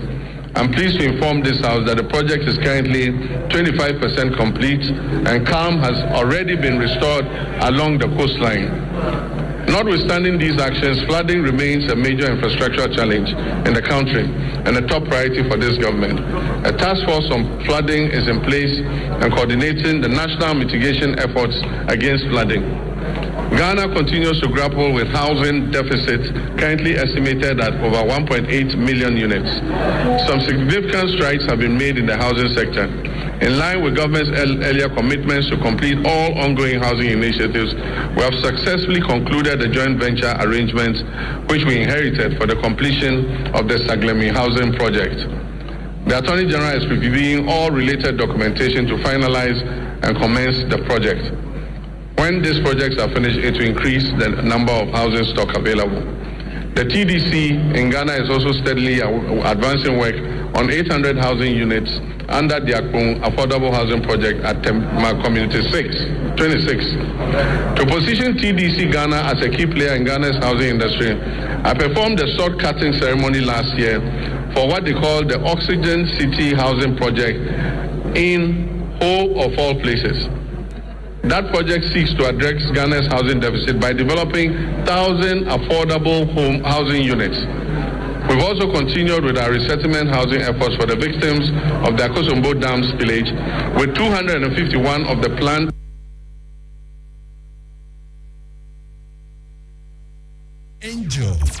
construction. Collectively, these initiatives demonstrate government's continued resolve to expand access to affordable housing, strengthen urban planning, and provide relief to affected communities. Mr. Speaker, renewable water resources are estimated at about 54 billion cubic meters, with over 70% derived from the Volta River, which is shared among 6 riparian nations. We're implementing key interventions to expand and improve water services nationwide. So the following urban water supply projects are at various stages of completion: the Keta Water Works, the Winchi Water Supply Project, Sekendita Krade Water Supply Project. And I'm happy to announce that Anyako has good, clean drinking water today. In Tamale, the community water and sanitation and Takwa.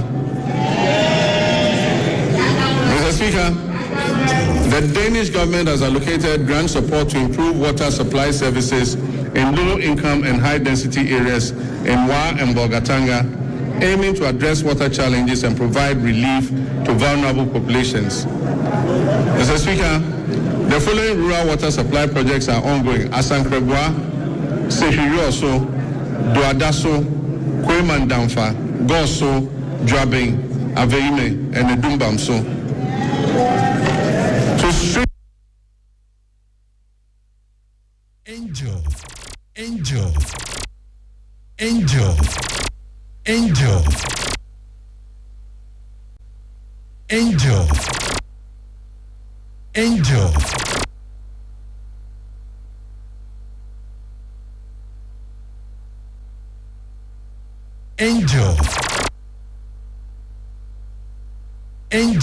Speaker, the Danish government, metropolitan, municipal, and district assemblies to execute the activities outlined in the medium-term development plans and annual action plans. Mr. Speaker, out of the amount released, a total of 4.3 billion has been dispersed to all MMDAs. The 4th quarter installment is being processed and will be dispersed soon. Mr. Speaker, all members of this House will agree with me. All members of this House will agree with me that the flow of resources to the district assemblies is unprecedented.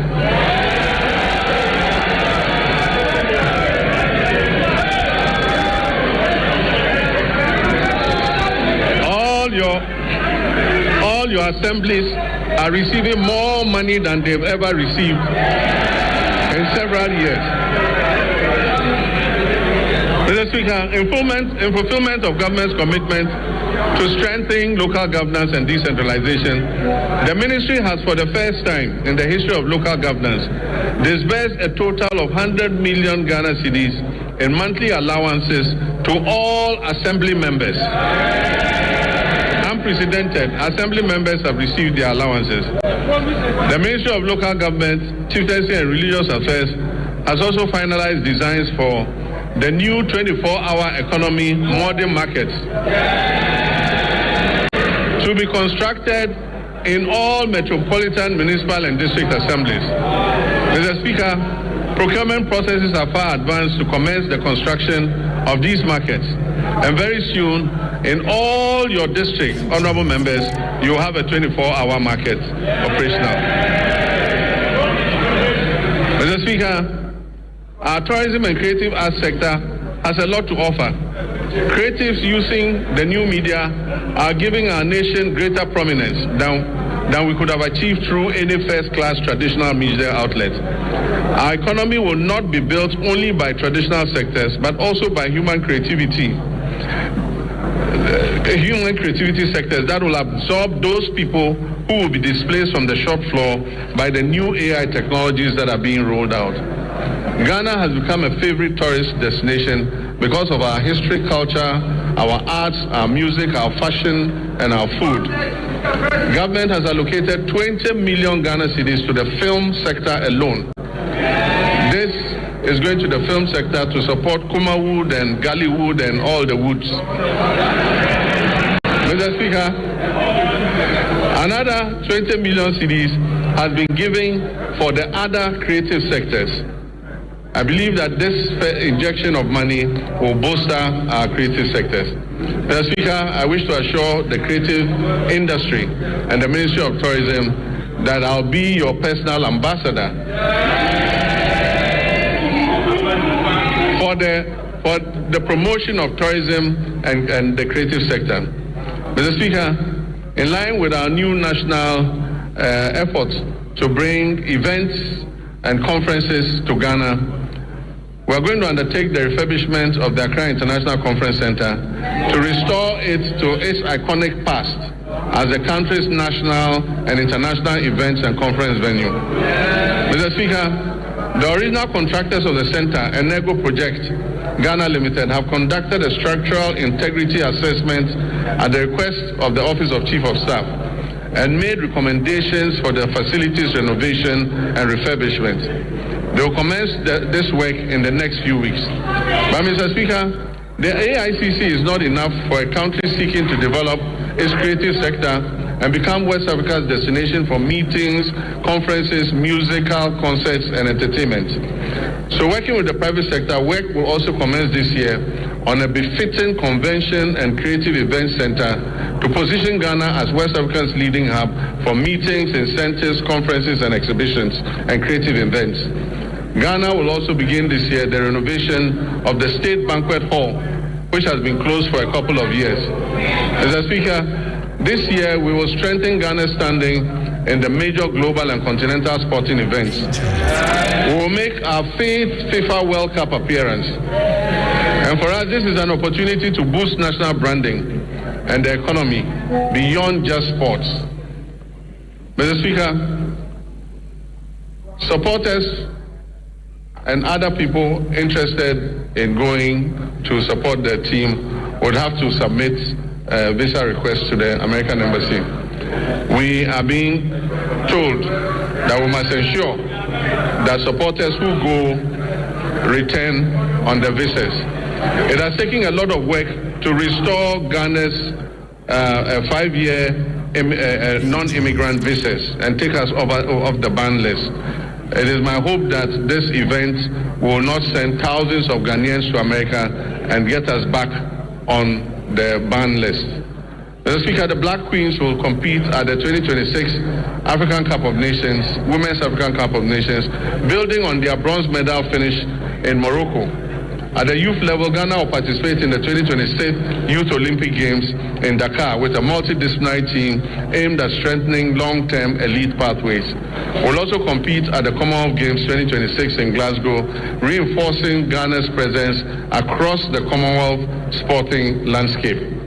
Mr. Speaker, as a member of the Ghana Journalists Association, I've been deeply concerned about the abuses suffered by journalists at the hands of some of our errant security personnel. I've asked the leadership of the security agencies to take firm action and to reorient their men and women on the need to be accommodating to journalists who are only doing their job of keeping citizens informed. I've also been concerned about the state of our state-owned media, most of which have suffered from historical underfunding and grappling with deteriorating infrastructure and facilities.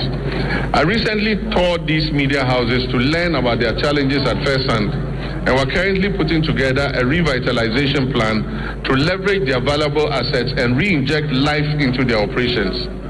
The reintroduction of the Media Development Fund is also being reconsidered to support the Ghanaian media.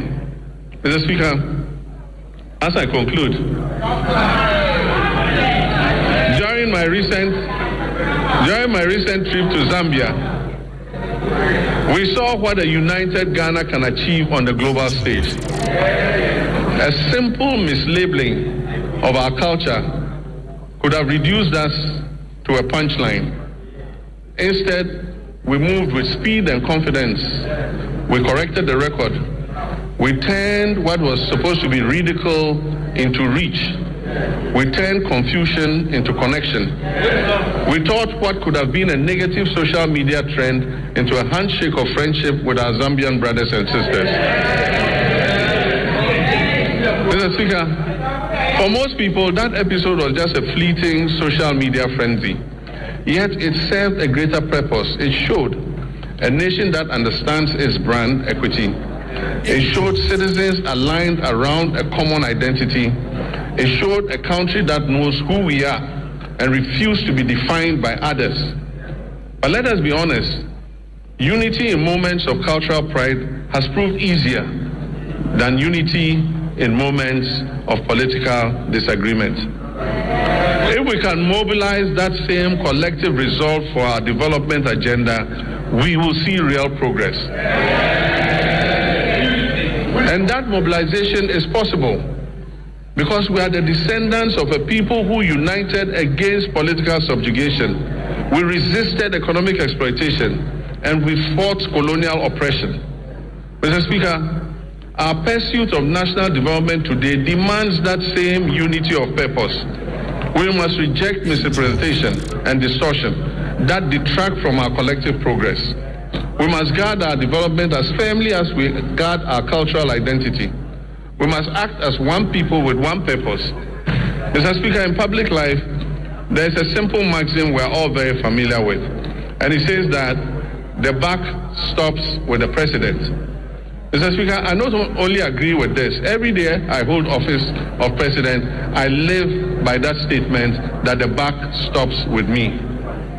The ultimate responsibility for the direction of this nation rests with the office that I hold, and I'll never shirk that duty. But nation building is not merely a question of who provides the strategic direction and who bears the final responsibility.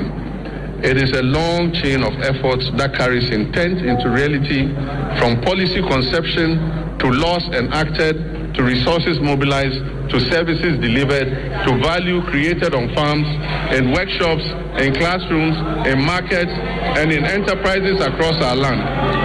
Mr. Speaker, it is here that the strength of a people reveals itself.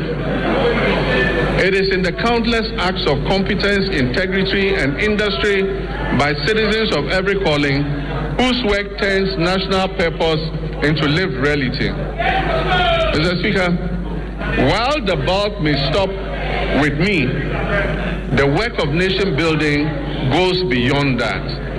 Through the labor, enterprise, and civic spirit of millions of Ghanaians whose daily efforts give policy life. Mr. Speaker, I will continue to carry the weight of final accountability. And I ask in equal measure that our citizens bring their full measure of energy, skills, and patriotism to the common task of advancing our country. That is how nations are built. That is how economies grow. No policy can substitute for civic duty. No program can replace the quiet discipline with which millions of Ghanaians sustain their families, serve their communities, and carry this republic forward each day. Mr. Speaker, we are sometimes tempted to judge our nation only by our failures and our difficulties. But the country is not defined solely by its difficulties. It is defined by the choices its people make in response to those difficulties. Repeatedly through our history, Ghanaians have chosen steadiness over despair, cooperation over division, and purpose over cynicism. That is the deeper strength on which our future rests. We faced testing moments before, and we have overcome them. We've gone periods of economic strain, transitions that have demanded much from our citizens and our public servants alike. And Mr. Speaker, there's an African proverb that says, however long the night is, the dawn will break. Mr. Speaker, the dawn is breaking for Ghana. The moment we are in requires not only endurance but also action. It reminds us that renewal belongs to those who prepare for the morning, while others still speak of and look back at the darkness. For Ghana today, that dawn is not a promise we must recite. It is a reality we must build into our institutions, into our economy, and in the ethics of responsibility we pass on to the next generation. So let us live each day mindful that the Republic is larger than any one political party, any office, any individual. This republic belongs equally to the farmer, the trader, the teacher, the nurse, the artisan, the entrepreneur, the parliamentarian, and the young citizen, and the elderly retired personnel. Mr. Speaker, each of these people has a stake in our nation, and each one has a duty. Each has a claim on the future we're shaping together. Mr. Speaker, nations endure not because they are spared trial, but because their people refuse to surrender to trial. Ghana has been tested before. We did not surrender. We will not surrender now. And so with gratitude for how far we have come and with the resolve for the work ahead, I say, Mr. Speaker, the state of our nation is resilient, the state of our nation is renewing, and our nation is firmly in the hands of its people. Our nation is on the brink of takeoff, and so, ladies and gentlemen, passengers, fasten your seatbelts. I thank you for your attention.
Wanti so hwe TV ana so hwe Facebook a wo ma omo eto o kan obeye mahama yenye ode no eye the majority side no NDC for no ana mo ni age eye sona no hono afei ana eye the minority side omo so asori omo de omo bobo black chese omo chese ni braba pa ekuro koko enya asem kuma akura anti parliament wo aye say beja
Volti when so the minority side no NPP for and ma sori gina ho a obia shetum obia onyeso obia frim nanso mo chese ni braba ekuro koko afi omo sanso ekura former finance minister Era Ken Oforiata Mfonyi ewo ho a mo chese anibra abapa mo nyuma moto no se yanka se obete so ne da ho na se koko de no ano mo eka ho asem Speaker of Parliament kasa kura se nka Ombeto Mbuasi, Nanka, ya take initial reactions from both leaders in war, Nanso, obia kyerɛ deɛ ɔpɛ so wɔyɛ wɔ hɔ minority for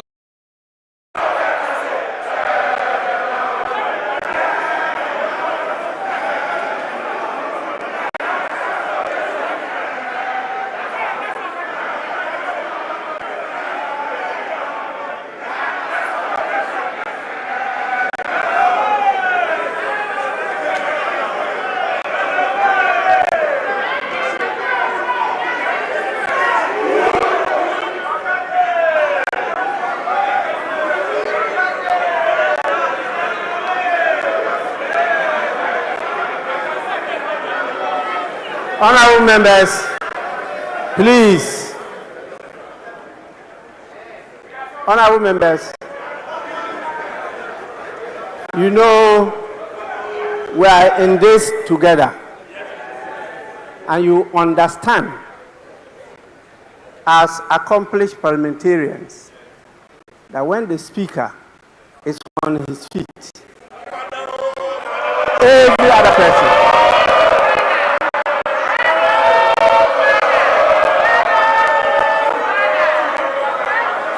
please, you don't only resume your seats, but you also keep silent.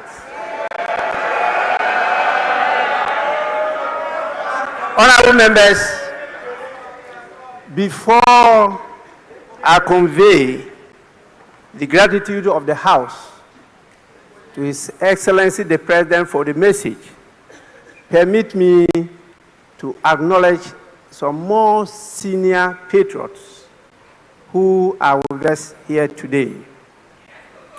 We have the leader of the People's National Convention in the person of Bernard Mona. We also have the leader of the All People's Congress, APC, in the person of Hassan Abdullahi Ayaraga. And we have Street also with us here. Please, you are all warmly welcome. Honorable members, in accordance with Standing Order 72, Rule 4, I convey to His Excellency, the President of the Republic of Ghana, the gratitude of the House for the address. Honorable members, again, in accordance with the practice of this House, a formal communication will be forwarded to His Excellency the President after the House has thoroughly debated this message.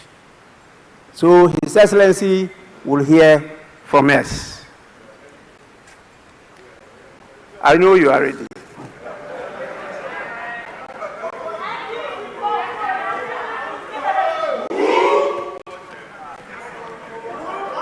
Honorable members, we, by our rules, are to sit for 5 hours per sitting. When it's not up to 5 hours, the motion for adjournment has to be moved. And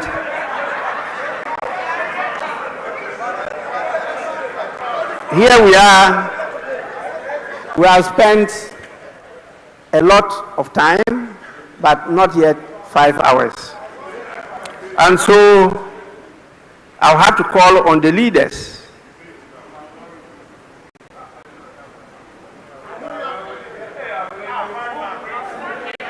starting with the minority leader.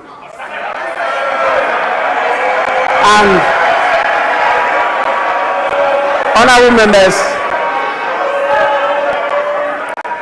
members, in consultation with the leaders, I'm giving each of them 5 minutes. 5 minutes. Please, we hear you for only 5 minutes. Then after that, I put the question for adjournment. Yes, Minority Leader. Speaker, with respect, let me thank you for the opportunity and thank Mr. President for living up to this constitutional obligation. But Mr. Speaker, what the President failed to tell the people of Ghana is that 1 year in government, he is still acting with slogans, no action. Mr. Speaker, electricity tariffs have skyrocketed and Ghanaians cannot afford electricity.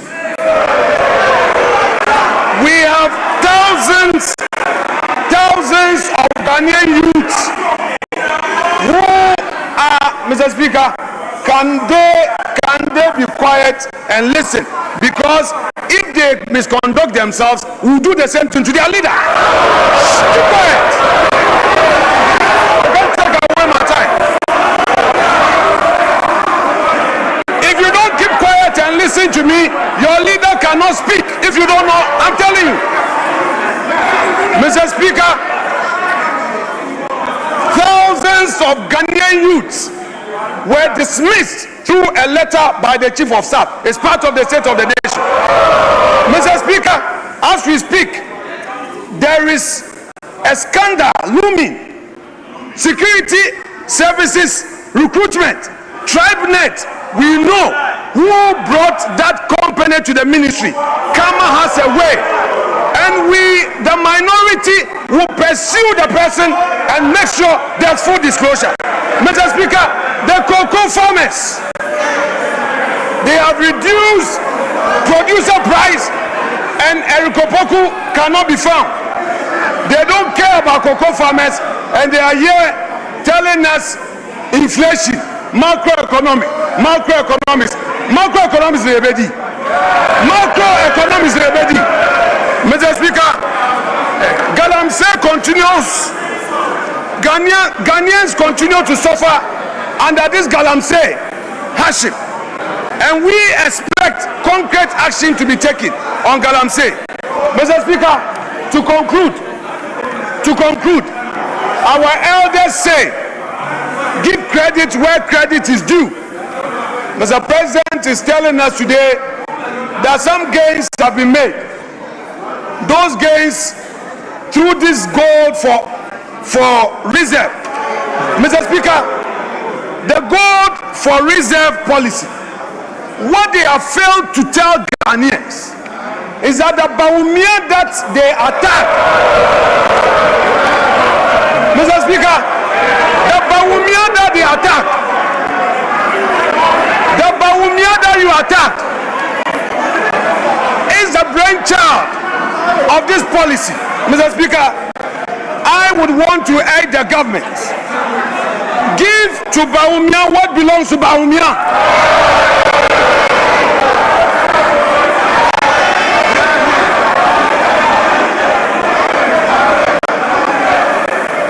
Mr. Speaker, we are happy they are showing a picture trying to embarrass the former finance minister. We've seen, but very soon and very soon, let me assure you that somebody, a senior appointee who is in charge of this TribeNet, would go to jail.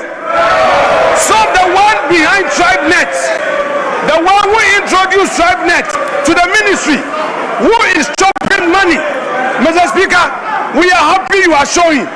Very soon we'll bring a picture that you will see the one in charge of TribeNet duping innocent Ghanaians, duping their unemployed youths. There are many youths who are looking for jobs, and this TribeNet, with the connivance of an appointee of government, she will be exposed. So you continue with Kenneth Oriata. Soon and very soon it will be your turn. Mr. Speaker, I will conclude by saying that this side of the house, we are ready today to debate on this SONA. And by Monday, the true SONA will be revealed by the minority. By Monday, we, the minority, will present to the people of Ghana the true state of the nation. Mr. Speaker, that said, let me thank you for the opportunity, and I wish Mr. President well. Thank you very much.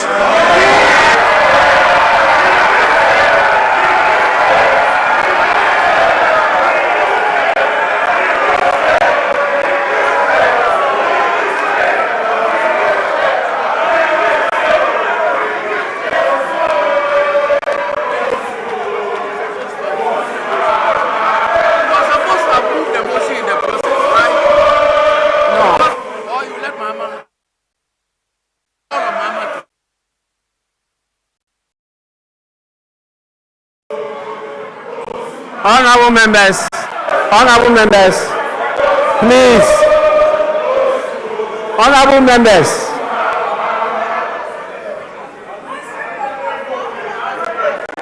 members, let's now listen to the majority leader. 5 minutes. 5 minutes.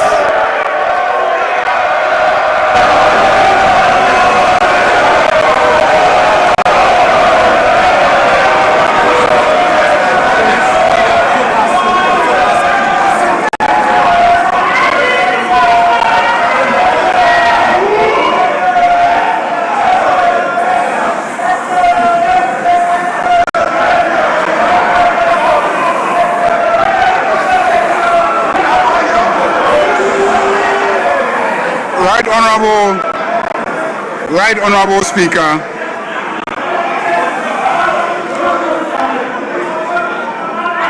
on behalf of my colleagues in this House,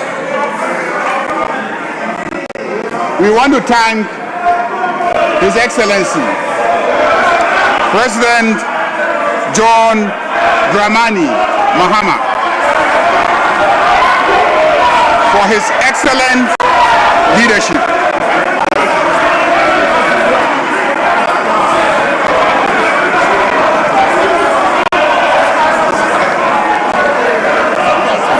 Honorable members, please.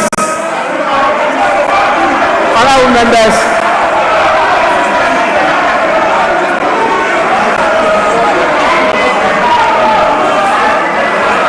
Honorable members, please.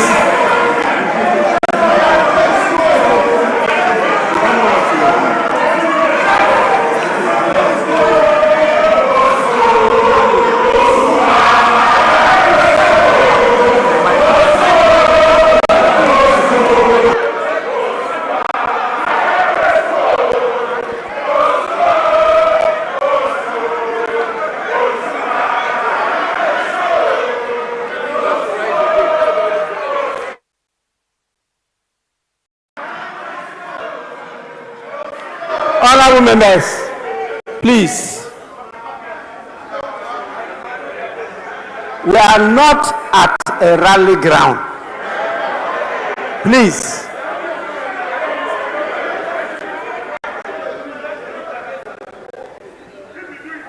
You must know that this House has the power to terminate.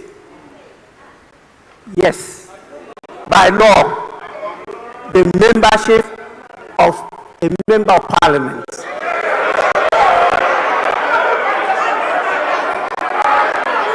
Please.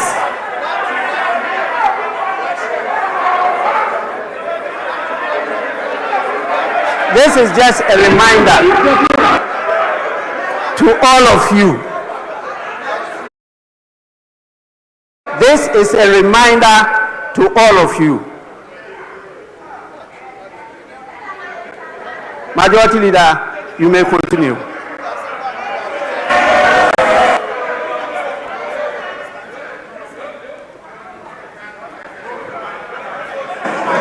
I want to thank His Excellency, the President John Dramani Mahama, for his leadership. Ghanaians are very grateful to you.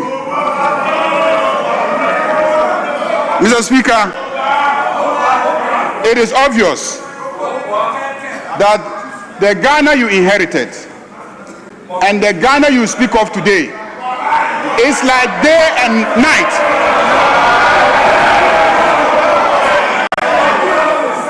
The Ghana you inherited is as dark as the dark dresses that they are wearing on the other side. And the Ghana you speak of today is clearly as bright as the white dresses that we are wearing on this side.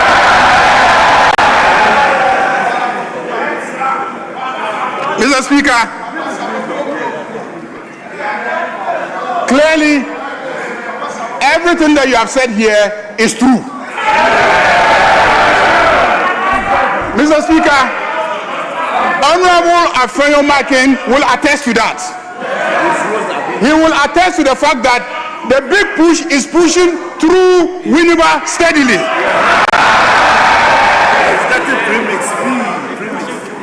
And he's getting premix. Mr. Speaker, it seems today is about cocoa prices. I can understand. Mr. Speaker, let me read Reuters today. Reuters has confirmed Ivory Coast will pay cocoa farmers 800 to 1,000 CFA francs per kilogram for the mid-crop starting March 1st. The main crop price was 2,800 CFA francs per kilogram. When converted to Ghana cedis, this is about 980 to 1,225 Ghana cedis per 64 kilogram bag.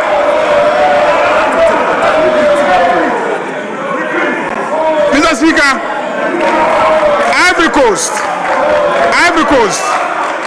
will pay cocoa farmers 800 to 1,000 CFA francs per kilogram from the mid-crop starting March 1st. The main crop price was 2,800 CFA francs per kilogram. When converted to Ghana cedis, this is about 980 to 1,225 per 64 kilogram bag. In Ghana, farmers are paid 2,587 per 64 kilogram bag, which is more than twice the price in Ivory Coast. This is confirmed this morning by Reuters. Mr. Speaker, I see written on the muffler of my friends in black that MPP Yaya Mobo Dodo. MPP Yaya Mobo Dodo. Mobo Dodo MPP. Yaya Mobo Dodo MPP. Mr. Speaker, this is a month of Ramadan, and Your Excellency, all Muslims in Ghana will pray for Allah's blessings on you. For your sterling leadership that has been recognized by the entire West Africa. That is why they unanimously elected you unopposed to lead in Africa. Ghanaians are proud of you. This Ramadan, many of our people could afford sugar and rice because the prices have come down. Mr. Speaker, Honorable Majority Leader, let me conclude. Your 5 minutes is up. Let me conclude by seconding seconding the motion.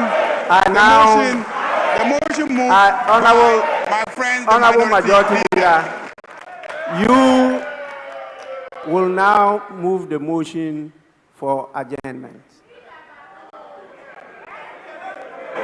Mr. Speaker, I move that this House adjourns until Tuesday in the forenoon. I so move. Honorable Minority Leader.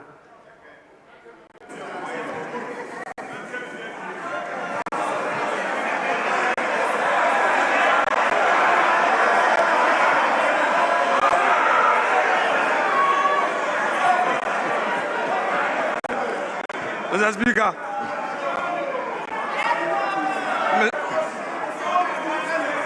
Mr. Speaker, much as we are willing to work, the majority is unwilling to work. So, Mr. Speaker, I will reluctantly second the motion to grant the pleasure of the majority leader who wants to go and rest. Thank you so much, Mr. Speaker. Honorable members, the motion has been moved and seconded. And the question is, as many as are in favor of adjournment, say aye. As many as are against, say no. Honorable members, clearly the ayes have it. The House is accordingly adjourned till Tuesday, 3rd March 2026 at 2 p.m. The House is adjourned.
Na bedi echire Professor Nana Jane Pokwajiman ana edinachi afi purchase ana ye twetwa afi omampanyi eguso echia odi APA efrifie ho anesa enya asem kuma kra enti 2026 State of the Nation address ana yedini nyina aba na wiye no oman bebia na ye free ene bebia aba beru yesia titiru ene bebia the NDC led by Yewura John Dramani Mahama obefa ye efriye abebia odi aba beduru no ana odi mu ensem ere to dwa ene bebia ye kọ yanim yi bebia oman ye ni kire all the sectors ni nyina no ka kwa mi se otache ho a chese ensem awdo bia e wo se Ghana ha e fa ye hu bia no omampanyi etache ebia na enye de wo pe ana wunya ye no nanso all the sectors ni nyina no omampanyi eka ho asɛm a enye asɛm kuma kra ma menka sɛ de aba sisi a obi a eka ho asɛm eye kokɔ akuafo SDA kokɔ akuafo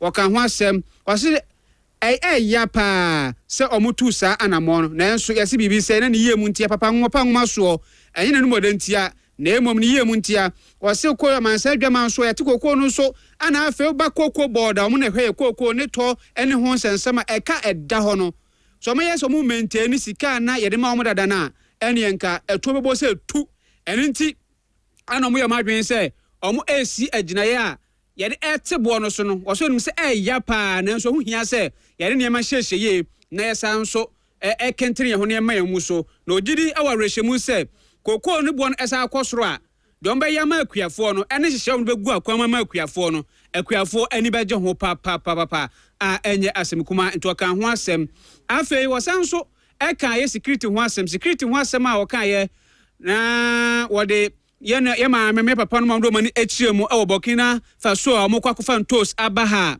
yɛse ɛyɛ amumuyɛfoɔ yi bi kɔto hyɛ ɔmo so nipa maako ɛnwɔtwe ɔmoku ɔmo ya a ahoforɔ nkae kɔfa ɔmo ba Ghana ha no ana afei ɛndura yɛ asan so yɛde tumanim sɛ ɔde wɔde kyerɛ mu ɛwɔ senya breku a afarefoɔ mo ɛkɔ poso akɔyi nam aba ɛmenyɛ biawe no ɔmo kɔɔyɛ a yɛse nkɔɔfoɔ bi akɔkye wɔn ɛwɔ po no so. It took the intervention of Ghana Armed Forces, Navy Foy, and Air Force Foy, and Omutimi Boya, Yenuan Bakuma Bass, Doson Bako, Omo Etimi Aquaji or Mobaye. It was a security one some our Mamuno, and who here pa, and in tip. TCA Ghana Armed Forces, helicopters Makumako 9, and I buy the rest of the account of a private jet Bako. After police forms, you knew my pamo. Was say, Amo vehicles are walker and a pickups or walker at the Abramono, and ya asem kuma kra. Eto abrobro so a afe galamse ho ensem so. Was na ban ba ye galamse omonte na wo ho kra. Enunti an wapa water gas for afe asra for ya to magumu no. Na ojire wo rehyemu se galamse kon den de nanso obekon ama Ghana fo behu sisan bebre e wo ho. Ni nyina ensam robi a Obrobro so afei eba na ye economic indicators nso a baby obefa free ye inflation osimre bia na MPP fo awo abamu rise ya kodru 54 afei mbe free abamu na ye 23 ono ba ye wo de aba single digit a kyerese bibia dada na kwamu GDP so ena ejina ye sanso ana fuwe nso baby obefa free ye ni nyina no omba ye atia ba form tiwe kyerese economic indicators no eniema edada na kwamu ye pa afei exchange rate nso ade ba kwa o kyerese eno nso se uyoman na se osika sem enyina yi a ha adwene pa ento no de oba ye no enye se dollar no an wo kye no ede ne hye eye prison na se wo kye ne de ma IGP so mfa kini ngu ne botomo da be oso mo do ba ye no ma ba ye nhye ye ama sidi no ho aye den ama ene other currencies no bo atwede pa ma yedi ne so enkonem tie ne yesika sem no gina ye pa ai no nso wo kan ho ensem bebrebe anoma mpanyi ebrobro so a enye asem kuma ensem bebrebe wo kan akyerefo de akyerefo teacher dabre wo kan ho asem ne nyina eye ensem obo so sanso ana eba no sa pomodi mu ensem nso a wo se enu kwa da se so se obi yare ana obi akwanhie bi ato obi ne yare ne bekwa yare sabia na yese empani honti no yese yanyo ni akro wose da bi ni ma emma kwan akro ma bi ensi wo man mu biem wose oni akro se dua se kura yemfa no ntoni ehwe no enye so wo kan se no wo kan tra wose nam sane ma no so ntino na aban no de se egu akwan mu se ayare sabia hoduro bi e wo man mu no wose yetirem de enwie no e wose yewie woteba asante mantem ha wo kan se wuade wose na aban behwe no mawie aferi military hospital no so no wose na aban behwe no mawie ene ada hospital se wo Ghana ha wose ni nyina de wose tirem ne betirem de wose mo wie no on be wie ni nyina kama pa enye asem kuma akra afei wotefa energy nso a energy sector no so no wose ade ba kwa ha adwen pa e wo man mu electricity for billing ene eye collection no say ye bill ne yakwa kwaji sika no omabo ka ba na so mba yom de sey egu akwan mu ana afi krampo nso no ekabia na bandada no ede wo ma na omo na boa me nyina mohoden no over be say 80 billion Ghana cedis na aban ba ye omatuatua bia afei Tema Oil Refinery free 2018 na nya adwuma da na aban ba ye omo ni se egu akwan ma sisia Tema Oil Refinery no asanso agina na so eye adwuma ebiem ntisia crude oil no mo dane ani na abedane petrol ni nyina beboa ama fango ho sensem ye nyina ma wode ho sensem ni nyina no atimi agina eye ne na so ye pa wa boroboro nsem dodo na so enye ni nyina ni dodo na meja emre pam ye numre no nsia bremu ede ko free china de ko kopem ne dwoda no ye be de ho nkoma na chese ya domosu ko ni atretire mu na afie ne animdefo ade ho nkomo se ensam mampanyi be to dwai se no mo so bi ehunu Ghana ye gina ye already mampanyi di kan aka se sisi ade hope aba credibility aba yesika sem ye economy no sisi ade gina ye a wo chese was set the ground rolling a chese wo chese Ghana for yemfase ye bet na isi ode be 2 milika pa ni nyina ensam waka na nhwe ne ndifo bedi hu nkomo ne ahwede de ti ankasa NPP fo afamu omodo monse omonhwe da hu hwe dwadom kire se the true state of the nation address no ebe firi omon nchen aba enti commentaries bebre and ekwo ho kise am no ekasei ansa no mampanyim ebe pie afiri eye parliament house no obesi abonten kra obekọ no ewo se wo sign sa na emra no kire oba ho na bekenkan bia ye obuku ho ese wo ko sign afe ne vice be sign na afe first lady assign speaker be sign chief justice so be sign na je se eno anu yatum na o mampanyi atimi afirifie ho akọ na o mampanyi brobro sa ne ma we nyina so wieye no ana speaker ema eye the majority and the minority leader leaders ni mienu o ma makwanya se obia comment kakra o ma obia 5 minutes obia nka de ehye ne bo kakra ansa na nyame bo afiri ebnada de kɔ no ɔma bɛhyɛ ase abedibeti ɛwɔ ho minority leader na hyɛ ase kasa Yeru Alexander Afenyo Markin na ɔhyɛ ase no ɔboroboro nsɛm bebree so wɔsɛ afe baako nie ana NDC fo mbɛgye adwane firi wɔ mo ensɛm etika wo ba yei enya afe na slogan ana we ana we slogan ana afe lamentation da bi wo ba yosma ye we na ye ku anim na enso ndo hu ni se amampanyi ba ye afe slogan senkwa ana oboboroboro so a wo se ye wo man mu a sisia enyamodin bu Ghana fo entimi ntuaka amampanyi amoso afe wo chese scandal bi elumi ba scandal bi eboboba a omo de mu onyina so oni akwa sa scandal no wakofa ede aba no omo orehemu so ni akobeko jail wa ma obi adi wo ho Yeru azala ne kan ye eno achi wo chese koku akuafo bre ma beti omo esika na omo kwakoton koku bag ba kwere ma ono wate so koku fo ebre na hwe o mata ade omo hyehye ya tuntum ana mo fra gu omu kom ana mo fra no o ma twetwire mu koku akuafo aye mogbo wo hwe minority side wona omo nyina tum ene se omo eno achi osanso ebo galamsey so se galamsey no oba ye adane lip service enumudwa nkwa omunya hu action bia eno waboso wo ho afei wo se oba na waba beto se obi aye bibi no beto aso a wo se wo de credit man wo se ne economy na agina so no sa gold board yi wo se Yewura Dr. Mahmood Bawumia ene hye ase ejiko mampanyi oboso se ne economy na agina ye ene gold reserve kwaso ne ade nya na ka de credit no ade ama Yewura Bawumia enso mampanyi anya saa ni nyina ensema do bi oboroboro so a afa Kenoforiata de former finance minister o se NDC for your so person fa kwan bia so gu papa nanim ase na enso ensida eno ene nsema hodo bi oboroboro so owieye ana dom kese na fam Yewura Mahama Yarega enso esoreye ana o kire se bebia NDC for ebefa oman efriye no na enye kura ayetu mu te se NPP for atade na ehye wo tuntuntuntum no na enso ennei bebia omampanyi na yesi ya wo kasa se omampanyi no ehan aba ete se omo edom kese na fam atade na ehye wo fitafita no to o kire se han aba Ghana ha eno aya asema Yewura Mahama Yarega editu dwa ebi eno no afei koku akuafo ho ensensem a enam so medom kuma na fam omede koku akura na menu bebem kwotete no koku akura ma abrebre ne kura wo mo enam so omudi koko ade apiem wa parliament no Yewura Mahama Yarega say the Raptors omo worldwide media outlet omo ade ababeto dwa say CCR ukọ Cote d'Ivoire na nkofo di twampo say yate ya de Cote d'Ivoire fo nte so no Cote d'Ivoire fo ate omo de so ama Cote d'Ivoire fo sika CCR no omo to koko bag ba ko no o de bag Ghana sika ma tell say